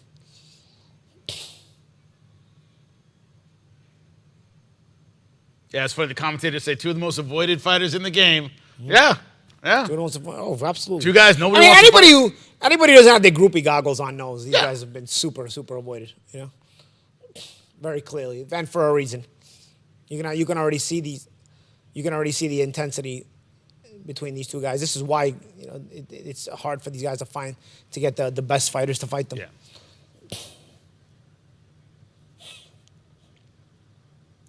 Benavidez high guard. Benavidez waving him And in. he's trying to play the psychology there too. You know, not giving ground when Morrell throws out all those hard shots and then bringing it right back.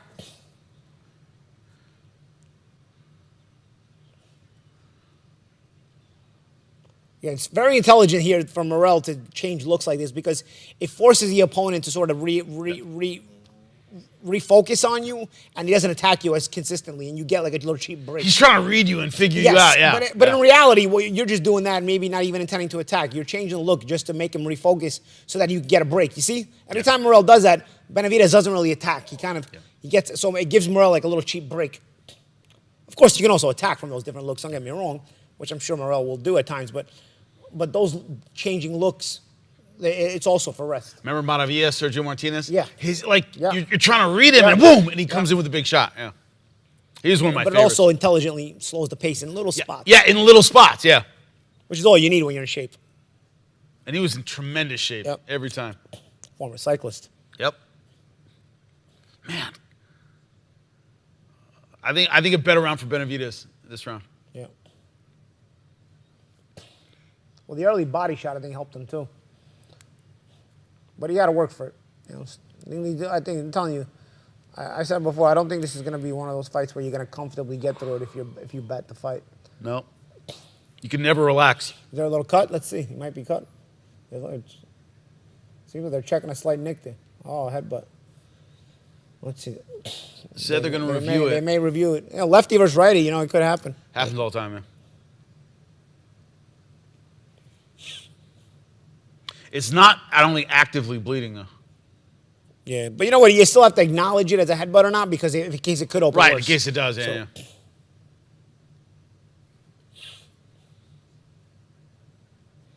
Nothing yet, by the way, visually. They haven't replayed it and shown us.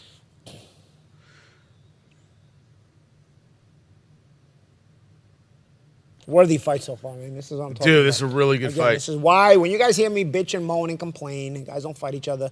Because I want to see them fight at this point. I want to see in more their of careers. this, yeah. I want to see them fight at this point in your careers. Round I don't want to see 4. the old guys holding belts hostage. Get them, let guys like this mold them off the road, and keep. That way we get these kind of fights continuously building up for the next generation, and the best can continue to fight the best. Benavidez starting to bring physical pressure. Look at that. Oh, intense again. But Morrell's got the speed But advantage. Morrell's being forced to trade, I Yep. think, more than he wants to. Morrell's got the speed advantage. Morrell has the good little hook on the Oh, inside nice while Morrell's hook. trying to hold. Another good shot. one. Nice, good right hand. Good Remember round for Benavidez. Benavidez, I'm thinking of the fight with Andre. With Andre was just not physically at the level of to be able to hold off Benavidez, but Yeah. his skill could have, maybe bothered Benavidez in spots, but he just wasn't strong enough or big enough. Morrell seemed to bother Benavidez more with his skills early on, but now Benavidez is starting to make it physical again. But this time to break down Morrell, you've got a bigger man in front of you than was Andre. Yeah. So are you gonna be able to do it as quickly, or is Morrell gonna have some answers for you?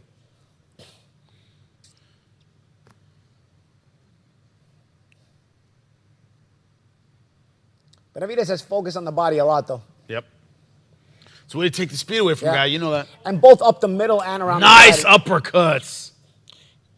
It's just the versatility Again, this of distance, Benavidez. Jimmy, and also this distance, this is where Benavidez's speed can come into play. Again, it's that the trigger speed is not Benavidez's forte, but the speed of once he gets his hands going, that's Benavidez's forte. So the more time he's able to spend at close range, the more he's going to be able to do that.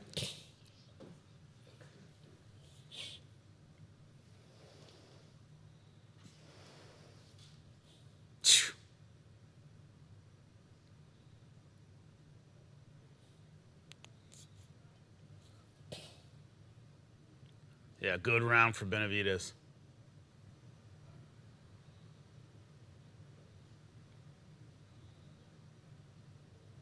Now it looks like there's a cut around the left eye of Morrell.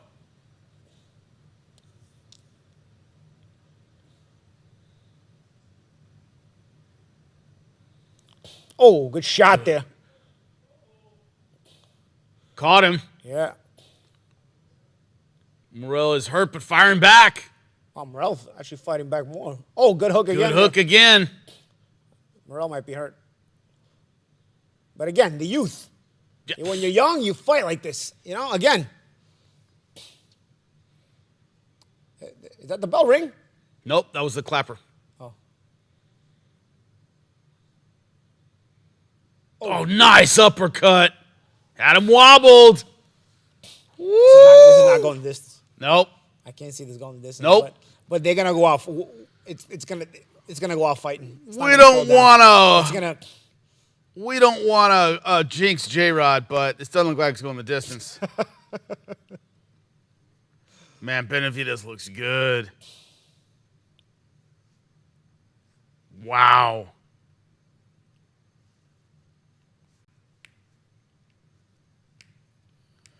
I'm seeing KO in the 7th. It's not a bad bet right now if you can get it. It's on to look at. Look, one of the things, guys, when we're talking about the fights, we're assuming you're watching along with us. We're not narrating everything that's happening. Tell us what's happening. We're assuming you're watching with us. Maybe you know what? Maybe guys didn't watch the pay-per-view. Could be. So some people aren't. All right. So but what you're missing I'll narrate it for you. Yeah, but Benavidez. Benavidez is coming in with good combinations in round number 4. Morrell answering back with speed. Yeah. But it's been at the range that favors Benavidez. Exactly. Benavidez has been able to get closer the last 2 rounds, so therefore, at that closer range, Benavidez has been able to move his hands a lot. Benavidez likes to get closer and move his hands a lot with speed. Yeah. But at long range, Morrell doesn't let him do that, right? Because Morrell has a quick trigger, and he keeps him at long range. But once Benavidez started getting closer the last 2 rounds, those moving of the hands started happening more consistently, and Benavidez never neglects the body, so they started to really take effect.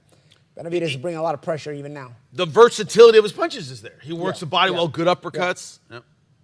Because from a distance, Benavidez doesn't change the look. He's pretty squared. Yeah. So there's nothing really that stands out about him as fancy from the outside. He just pressures you casually. He cuts off the ring well, but he gives you one look and guards with his hands. He doesn't really move his head or anything.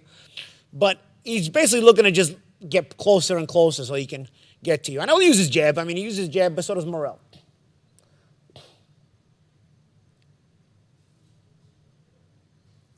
Unofficial scorecard, by the way, has it 2-2. That's certainly a possibility.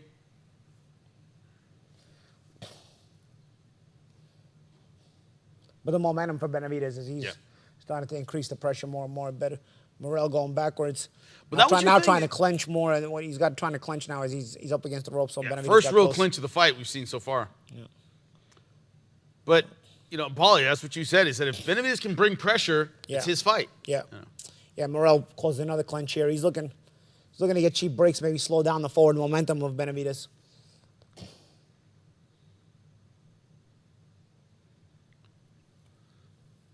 Nice jabs by Benavidez.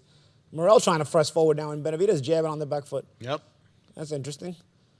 Now Benavidez up on the ropes. He's moving laterally against the ropes. Now he slows down, and Benavidez get a good Morrell with a good combination. Oh, Benavidez came back with a nice body shot off the ropes there. Right now it's Morrell bringing physical pressure. And Yeah. Benavidez landing a couple of body shots off the ropes, but Morrell tried to bring physical pressure. But now look, Benavidez walks right off the ropes, and Morrell starts walking back. But Paulie, could we see a little more if you're Morrell angle before he throws punches? Like, he has speed, but he's coming through the front door, as you like to say. Yeah. Could he maybe get off angle a little bit? He's not doing that. I think he could sidestep a little bit more there, and also I think Benavidez does a good job of when Morrell shoots his load, so to speak. Pause. He's right away. Benavidez looking to attack right there. Good right hands from Benavidez. Another one right down the center. Benavidez. Good body shot. Morrell up against the ropes. Benavidez pressing, and Morrell trying to. Oof. Nice little combination by Morrell there. Good round. Yeah, so Benavidez. I wouldn't want to score this one. High intensity fight, but I think that was Benavidez round.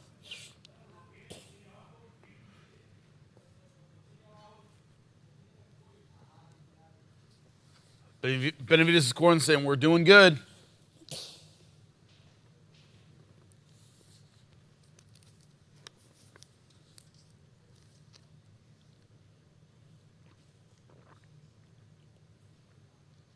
That's good advice. Bend the knees, get low. Because Morrell's pretty much just throwing three straight punches. Not throwing a lot of uppercuts. Yeah. Not a lot of hooks. So they want Benavidez to kind of dig in a little bit. Yeah, dig in a little bit. Yeah. Makes sense. People saying Morrell shot his load.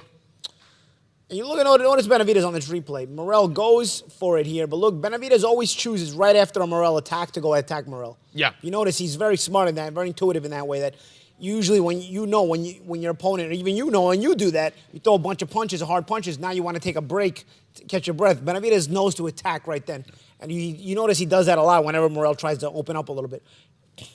Kind of weathers the storm and then goes right into attack mode. And it does some of his best work.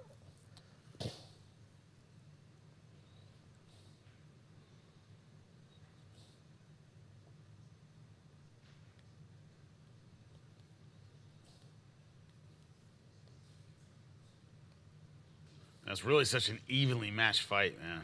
Yeah. Morrell, Benavidez, though, consistently coming forward, Morrell trying to use. Again, Benavidez goes to the body well as Morrell's up against the ropes. High guard from both guys. And Morrell moving laterally, but always off the ropes, though. Yeah, Benavidez he moves doing a good laterally job. defensively, but not offensively. Now Benavidez unloading a bit. And even when he moves laterally defensively, he's basically just gliding again along the ropes pretty much, Benavidez will not let him around.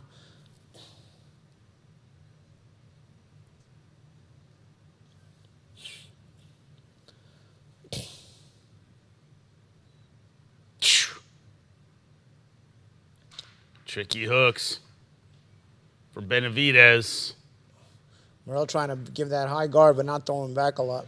Oh, good nice uppercut. That was smart because he was By using that high guard. Benavidez. and he was Morrell's trying to- backing up. Yeah, he was trying to catch the shots of Benavidez on the arm, the high guard, and Benavidez changed the trajectory and used a nice right uppercut. That was a nice right uppercut.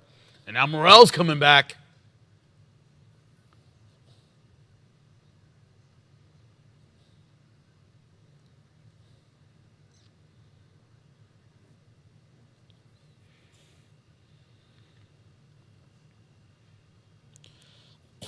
Now Morrell's feeling good and getting aggressive. Yeah, Morrell getting aggressive now, but he's not letting his hands go as much. He's giving those different looks while he's trying to force Benavidez back. And Benavidez obliging, going backwards. Now he's coming back with those uppercuts.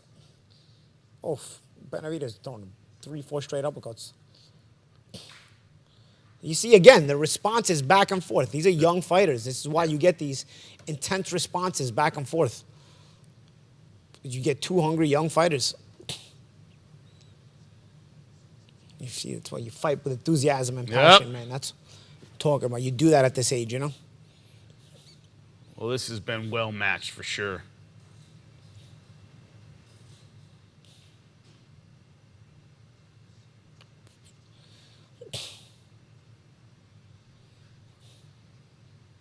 Oof. Good short punches from Benavidez to end the round. Man. Intense fight. Real tense. Really tough pace, too.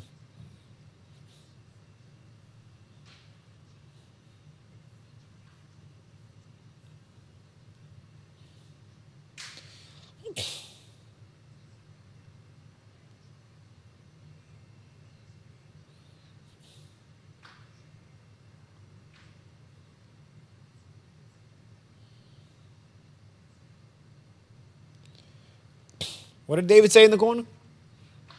I couldn't hear it. I didn't catch it. Did anybody hear what David said in the corner, guys? He was talking to the camera. I thought that Benavidez was a looked nice sharp in that uppercut. last round. Yeah. He's so sneaky. But you see what he does? He always uses those little throwaway punches or little arm deception things on Morrell's gloves. Very deceptive. That's why he's very creative at close range.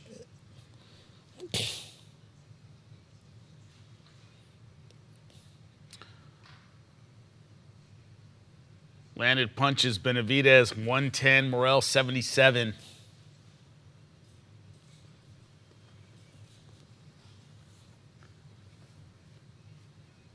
Benavidez just 39%.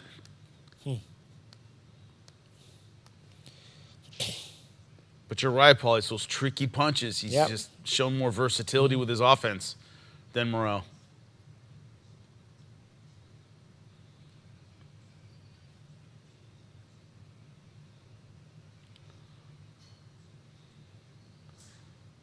Morrell backing up, trying to land those straight shots. Oh, good body. Benavidez has gone well to the body, both up the middle with the uppercut and around the side with the left hooks. Oh, nice jab by Benavidez. I tell you, you're in round 7. You have half the fight still left in front of you. Does Morrell have enough to make a That's the question. surge that he had in the first 2 rounds? Does he have enough there? He's starting to look more and more uncomfortable.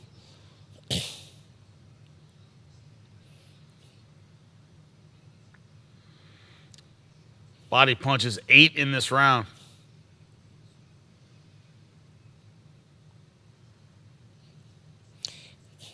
Morrell, it's almost like it's to the point where Morrell's fighting when he sort of is forced to, Yep. while Benavidez is fighting because he wants to, you know? Like, Morrell's not getting a chance to initiate. Benavidez is usually first most of the time at this point in the fight. It's how it's starting to evolve slowly. And even when Morrell is able to get off, he's not able to get the respect of Benavidez to where he can slow him down or get his attention. I'm seeing Benavidez 4-2. Yeah. When it comes to scores. Yeah, about right I think that's a solid score, 4-2. You know that plus 1,000 bet where both guys go down?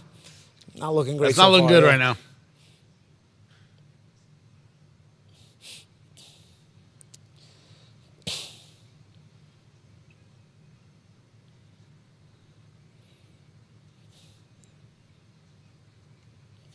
Benavidez finding the nice spaces too, man. I tell you, he lands uppercuts at moments where you really don't expect him to throw them too. He's really, really adept with those uppercuts, and it's for both hands.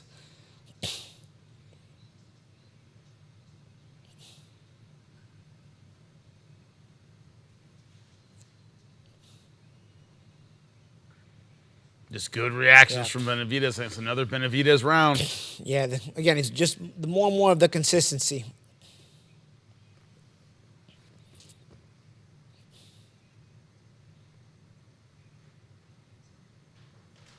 Okay, maybe J-Rod's looking good now with You know Benavidez what? by unanimous decision. Gotta give our. No, let's not jinx anybody. I know. You know what? J-Rod looks better now with his looking Benavidez better on now. points. Not his jacket, better his side picks. pick than Right? I want to throw that out there. before. J-Rod, in production office, J-Rod, what was your pick for Pitbull? Was it a Pitbull on points? Oh, yeah, the Pitbull knockout. All right, but that was your pizza and beer money. Yeah, there you go. Yeah, Pitbull knockout of pizza and beer money.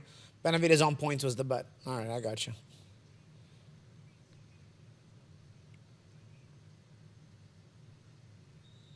Tell Morrell he's got to suck it up. A lot of trying to motivate him. Yep.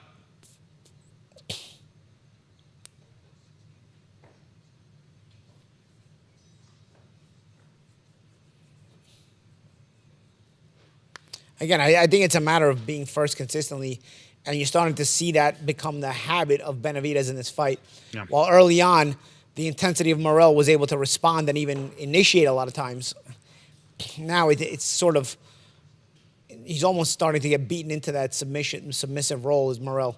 It's not beat up, but his body language is sort of telling you that, he may not be able to get to the gear that he needs to offset what Benavidez is doing.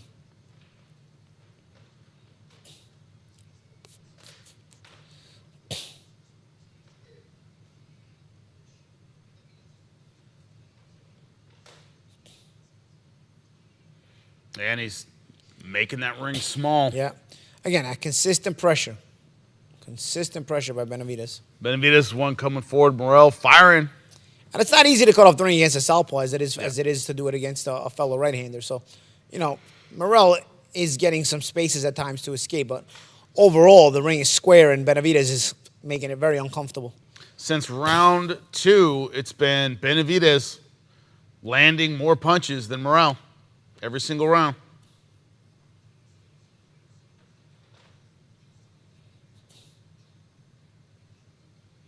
Nice. And Good one thing body Morrell has shot to from do, Benavidez. obviously easier said than done, but when Benavidez digs some of those shots where he leaves daylight, you got to catch and shoot. If you got your guard up, you got to catch and shoot there to sort of take the enthusiasm off of Benavidez's ability to do that. Obviously, again, it's easier said than done because Benavidez likes to throw that initial throwaway punch at first, which throws you off if you're trying to catch and shoot. Right. He'll do this and shoot, or he'll do this and shoot or something. You know what I mean? So Yep. that does throw off your timing with a catch and shoot, but you got to at least attempt it because if you're just going to sit there catching, Benavidez has no reason to lose enthusiasm with some of the power shots that he throws.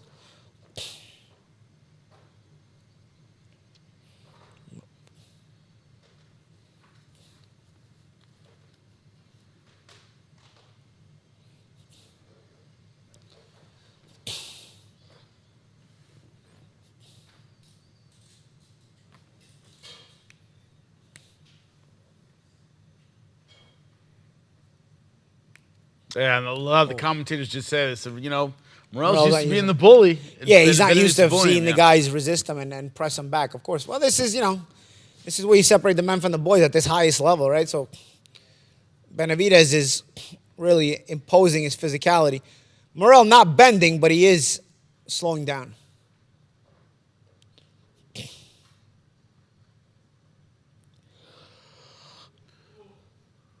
Mixing up those right hands. Another good round for Benavidez. Yeah, it's going to take, you can already see where the momentum is going. Yeah. It's going to take something that we haven't seen from Morrell. For Morrell to change its momentum. And Benavidez has a style that just does well in 9th, 10th, 11th, 12th Yeah, round. and also he's not worried. Like you Yeah. can see, Benavidez is also more and more relaxed at the fact that Morrell is not able to bring something threatening anymore, Yeah. You can see he's sort of settling in very comfortably, Benavidez, in this pressure style now because he realizes there's nothing Morrell may have left to get his respect and to also make him feel a threat. Well, to you, that was the biggest sign, wasn't it, Paul? You said if he can bring physical pressure, it's his fight. And he's been, since round 3, he's been bringing physical pressure. But these short... I think Morrell started fast and wanted to sort of put Benavidez on his heels a little bit and maybe give him something to think about. But Benavidez didn't think about anything. He's like, okay, your intensity is a couple of rounds. All right, let me keep pressing you and see how much of your intensity I can wear out. And it's exactly what happened. So, kudos to Benavidez to not change anything when it came to that game plan. when he saw the intensity of Morrell early on, he believed in himself in terms of he was going to be able to break that mentality of Morrell. And I feel like he has. You know, Morrell's still in the fight, but not as much enthusiasm in the attack-mindedness of Morrell as we go into the final third of the fight. Yep, start of round number 9, scheduled for 12. Yeah, Larry Hazard has it 78-74. That's about right.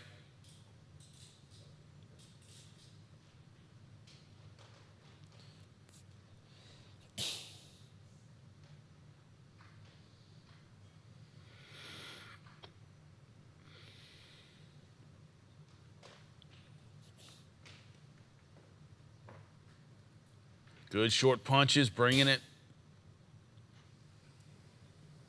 Morrell trying to shoulder barge Benavidez. Yeah. He doesn't know how to stop the pressure any other way.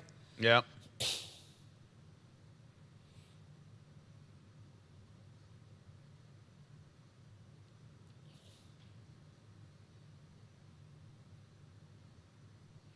Morrell high guard. Benavidez attacking all over the arms. And, a nice uppercut. Anytime Morrell stays in that high guard for too long without throwing back at close range, Benavidez will go to the uppercut. Benavidez trying to take a page out of Morrell trying to take a page out of Benavidez's book, and that waited for Benavidez to finish punching and then trying to attack right away. And through the uppercut through the center, too. Breath, yeah. I think that was smart to do. He was able to push back Benavidez a little bit there when he tried that.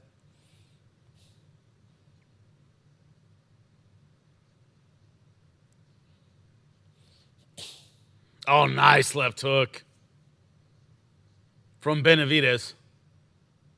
Got to make that clear.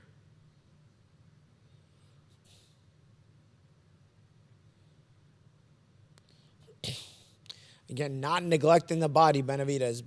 Yeah. With that high guard of Morrell, Benavidez has done some really nice work up the middle with the uppercut and the body shots both sides.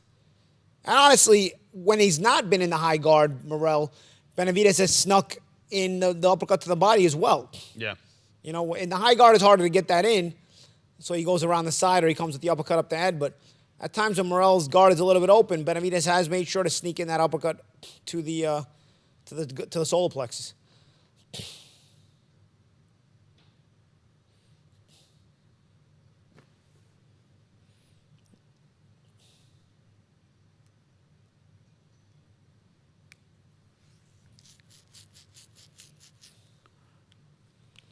3 more rounds left. I feel like the writing is on the wall, man. Yeah. I agree with that. Take something different.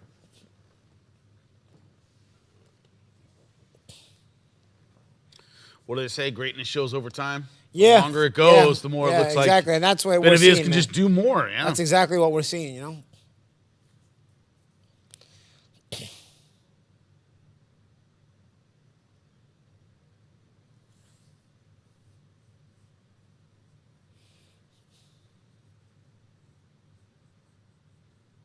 Ronnie Shields sounded a little frustrated with Morrell.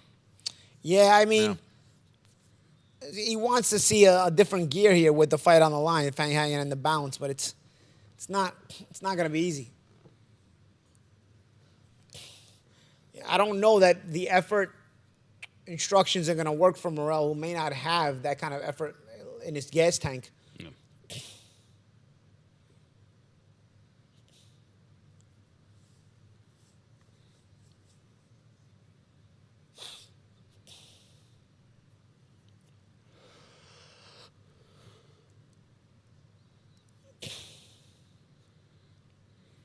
'I would tell Morrell to, be more consistent with the jab. I think the jab, at least, if anything, it holds a certain distance for Benavidez. Yeah. And then at least prevents Benavidez from being so effective at middle range. And then maybe in between that effectiveness at long range with the jab, you can put in a couple of good left hands and then go back to that jab. I would have made it more tactical if I'm Shields, just because I don't feel Morrell has enough energy in the gas tank to, be able to give you the effort you're asking for. So it's got to be... You got to keep that in mind when you give the instructions for these last few rounds. See, because now at this range, Benavidez, he's going to do the work, but also he's going to force Morrell to work harder than he wants to as well. While at range, if Morrell is consistent with the jab at range, Benavidez is not as active at middle to long range. So you're active with the jab. Maybe you prevent Benavidez from closing the gap so fast, and maybe it prevents Benavidez from forcing a faster pace. And then you can choose when to shoot left hands or right hooks, and then go back to that jab. You know, it's controlling range right now, and because Benavidez is also slowed down a little bit. So if you start to use a consistent jab here, you may be able to hold him at that range. But you see, this is not consistent enough. Now Morrell waiting a lot. He allows Benavidez to walk right in. Nice hooks by Benavidez. Good body shot there.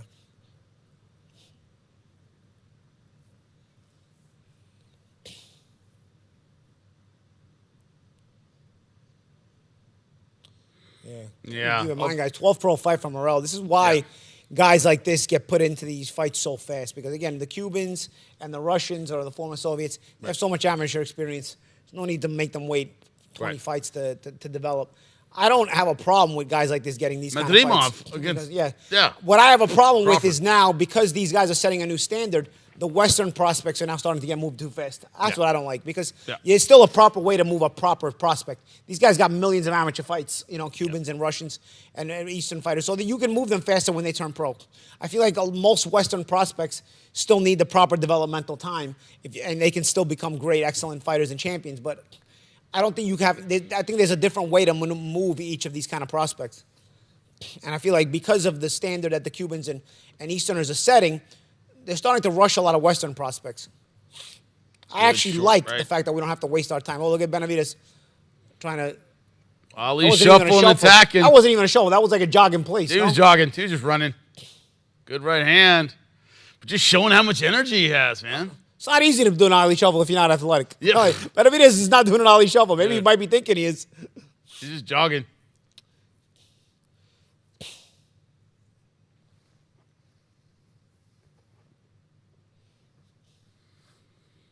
But right now, it looks like Benavidez' fight to lose. You know, he's well ahead. Yeah, I think he could lose the rest of the rounds and still win the fight. So, don't forget, 1 week from tonight, February 8th, San Antonio, Texas, Ramon Cardenas taking on Brian Acosta. That's going to be a great main event. Also, Lester Martinez taking on Joe Sean James. That's our co-main event. We will be ringside.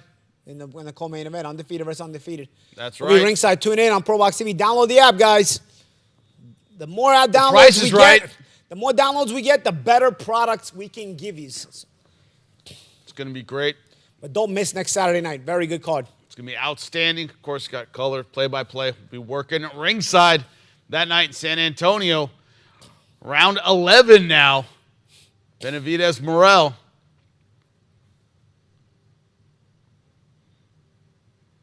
J-Rod's starting to look good. 2 more rounds to go. J-Rod's a little nervous.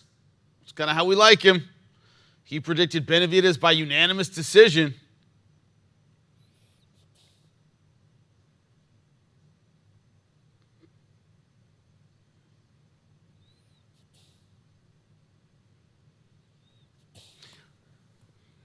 We got to ask the question. We're talking about the winner of this fight taking on the winner of Benavidez versus Bivol. What's your thought on that? How, considering how Benavidez has looked tonight? You know, different guy. Benavidez looked physically stronger tonight than he did against Vozdek. Vozdek was a more natural light heavyweight.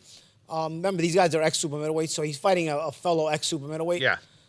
I don't know. You know, I still want to see if this kind of physicality works. Oh, good body shot there by Benavidez. Yeah. I still want to see if this kind of physicality works against a natural light heavyweight. I didn't feel it working as physically. I didn't feel like it was as physically an imposing fight when he fought Vozdek. Yeah. That was a natural light heavyweight. So I'm still curious to see if he can be as physical against a natural light heavyweight.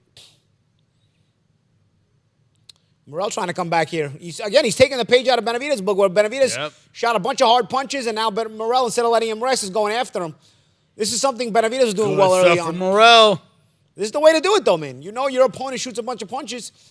Whether they land or not, you know now he's going to look to catch his breath. Now you go for him.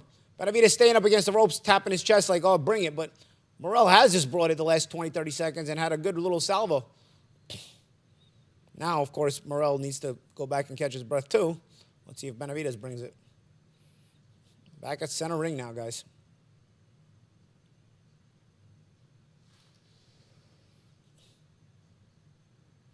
Benavidez trying to walk Morrell down. A lot of posing, but still, Morrell tries those straight shots to push Benavidez back at center ring. Good jab there by Benavidez. Morrell trying to use those different looks to try to maybe buy time. Oh, good. Knockdown! Right It is! It's a counts as a knockdown. That is a knockdown, It's a right knockdown hook. by Morrell. Wow. Kind of caught him off balance, but it's good. It was balanced, but I guess you could Legit. punch landed. Yeah, I mean, Legit. listen, I don't think, had there not been any balance issue, if that Benavidez will go down, but No. still a knockdown. But nonetheless, now if you get Benavidez and knock down Morrell, you get that plus 1,000 bet. Yep.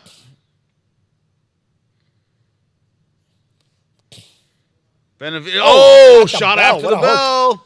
That was a late shot.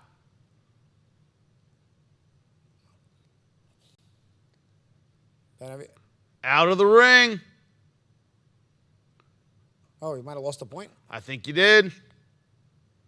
Took a point. Negates the knockdown.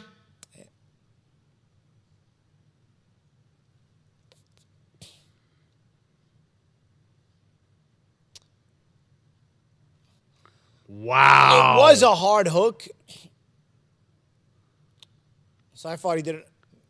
That takes away the knockdown, basically. I'd like to see that on real speed again if it was super late They after should the bell. show I think it. Thomas Wow. Taylor thinks it was super late after the bell. But Morrell, the problem is I think Benavidez also was throwing after the bell. So That's think what I Morrell- think. Let's see. Yeah. Yeah. I mean, yeah. Benavidez, David also threw after the bell. It just he didn't land. Yep. So, yeah, I mean, that's the problem with that call taking the point is because David threw way after the bell as well. Yeah. Just it missed. So He was reacting to Morrell was like, yo, Benavidez tried to hit him late. It just didn't land. But Morrell doesn't know when he's going to stop. So Morrell has to throw a hook in defense like, yo, stop. You know? Yeah. So what are you going to wait for the guy to stop punching? What if he doesn't stop punching? He's going to hit you. So Wow. 12th round.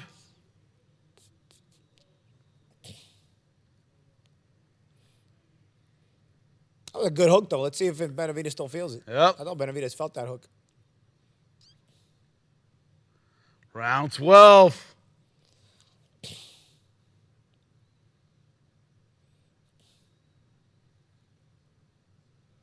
Oh, Nice combinations Oh, from bring it. Morrell. He's You know, throwing what he's I got. felt like Benavidez felt that hook, though. You know, like Yep. I'm curious to see if he may still be a little bit hurt. Granted, you got the minute rest at least, but Morrell is starting out very physical, very intense start to round 12 for David Morrell. He's throwing a lot of power. Benavidez blocking most of it, but he's been backed up a lot. Now back at center ring. That Benavidez coming forward. Landing Benavidez those using short that punches tactic again. where Morrell threw his shots. Now he's going to try to catch his breath, and Benavidez going to attack him. But Morrell comes right back. Intense first round. This is a lot like the first round. Very intense. I got to say, it's been a great fight.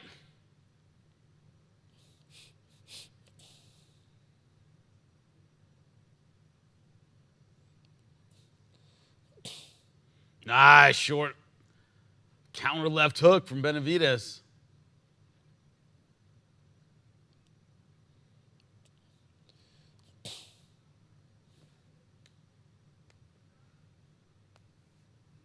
Oh, good uppercut by Benavidez. Still.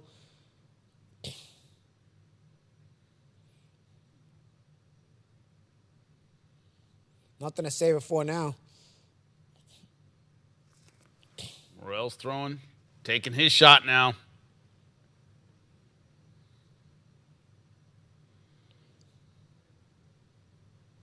Nice.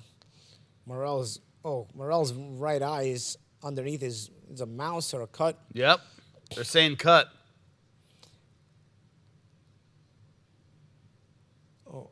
Oof. Benavidez now starting to get Under a minute. I think that eye's bothering Morrell a little bit. These guys are gonna sleep good at night tonight, man. 'Cause this has been a physically debilitating fight, and a lot of hard punches have been thrown by both guys. Even if the ones that got blocked, they still are gonna make you sore. A lot of hard punches.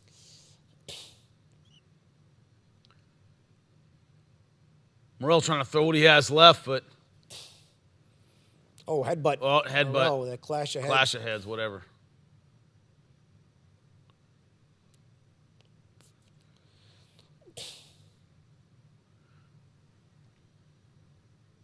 Oh, good uppercut there by Benavidez. He's looked for that uppercut all night, and he's landed it in sneaky fashion. Benavidez has this one in nice control. He left hand should there by win Morrell. this.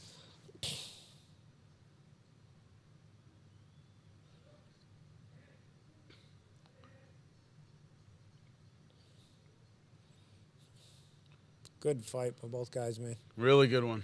Good fight. Really A good lot one. of- Gotta a say lot of- Benavidez. You can see both guys are beat up, man. Both guys tore into each other tonight, Yeah. man. You can see that they're going to be so sore tomorrow, bro. Oh, it's Golly. gonna be brutal. Pay that ticket. Better side. Benavidez has been on points. Gotta win by unanimous decision. No, he's gotta win by unanimous. I think it's unanimous. Should What do you be. think? Jimmy, what do you got it? Unanimous, Benavidez. No. What do you got? What have you got winning? You got Benavidez winning? Yeah. I got Benavidez winning. J-Rod, you got Benavidez winning? All right, All right, that's so unanimous. In, Three in, judges. in Pro Box, it's unanimous. Unanimous in Pro Box. Does the champ Chris Algieri have Benavidez winning? Probably does. He's doing rich people, famous people stuff in Vegas right now. Great He's side. hanging out with. Let's call him. I don't have your number. No, I'll call you. Hey, yo! One of you would check in tonight. No, he's not. He's in Vegas. You're going to hear him in that loud. He's loud partying. You know how loud that is? You're Are going to you hear him? kidding, Chris? Even if he checked in, what are we going to do? We're going to just hear the crowd? You're going to hear everybody screaming. Benavidez celebrating.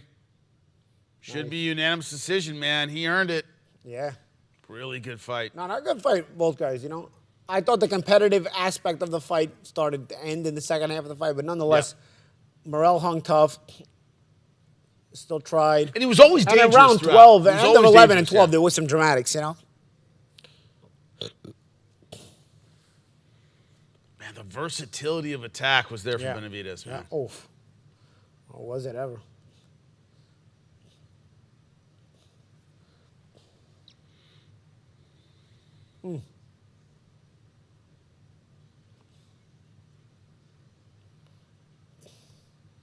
See, with a lefty-righter, the knockdown, sometimes you hit on the neck and the shoulder. Yeah. From the opposite stance, when you get with a hook, sometimes you fall down, you fall over. Yeah. And, you know, that's what happens. That knockdown was a lot of balance there.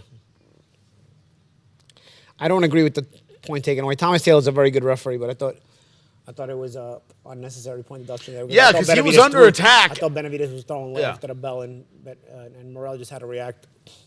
You don't know in that moment when your opponent is going to stop throwing after the bell. They keep coming in. They're coming after the bell. Yeah. You know, you're not going to wait for them to stop. You'll throw too just to protect yourself. You know.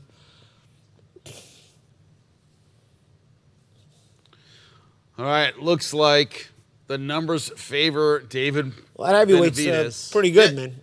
We'll see. Uh-oh. Unanimous. Unanimous. Uh-oh.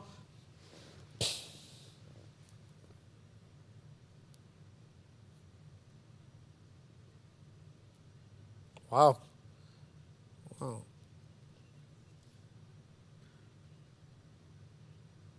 One 8, yeah.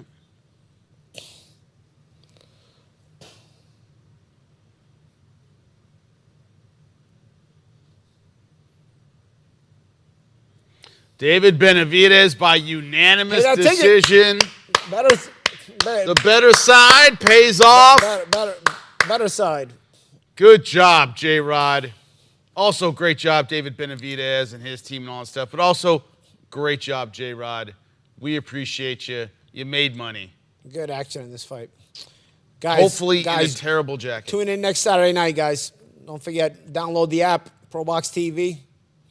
You won't be disappointed with our next Saturday night show. Not From only San Antonio, Texas, live. right, 25-1, Ramon Cardenas. And Brian 20-0, Acosta, Brian 20-0. Co-main event, Lester Martinez, undefeated. 18-0. Yep. Right, 18-0. Lester Martinez against what is it? Joe Sean 11-0, James, 11-0, 9-0-2. But the two draws. And also has some upsets in the 9 wins as well. He's pretty much a career B-side who's remained undefeated and battle tested. Yeah, it's going to be an outstanding night of fights. Don't miss it. February 8th, San Antonio, Texas. Right now, download the ProBox TV app. We appreciate everybody who hung with us, chatted. We had a great time. Don't forget, watch us next week. And next big fight, it'll be us sitting here eating pizza, talking smack as we do here on ProBox TV. Appreciate you, Paulie. Yeah, appreciate I'm you, one of Jimmy. those tracksuits, dude. Yeah. I'm getting Talk to the tracks. boss. All right, I'll talk to the Yeah, boss. right. Want one of those tracks? We gotta call Appreciate Gary. you. J-Rod in the booth. Everybody paid off. We appreciate you. We'll see you next time.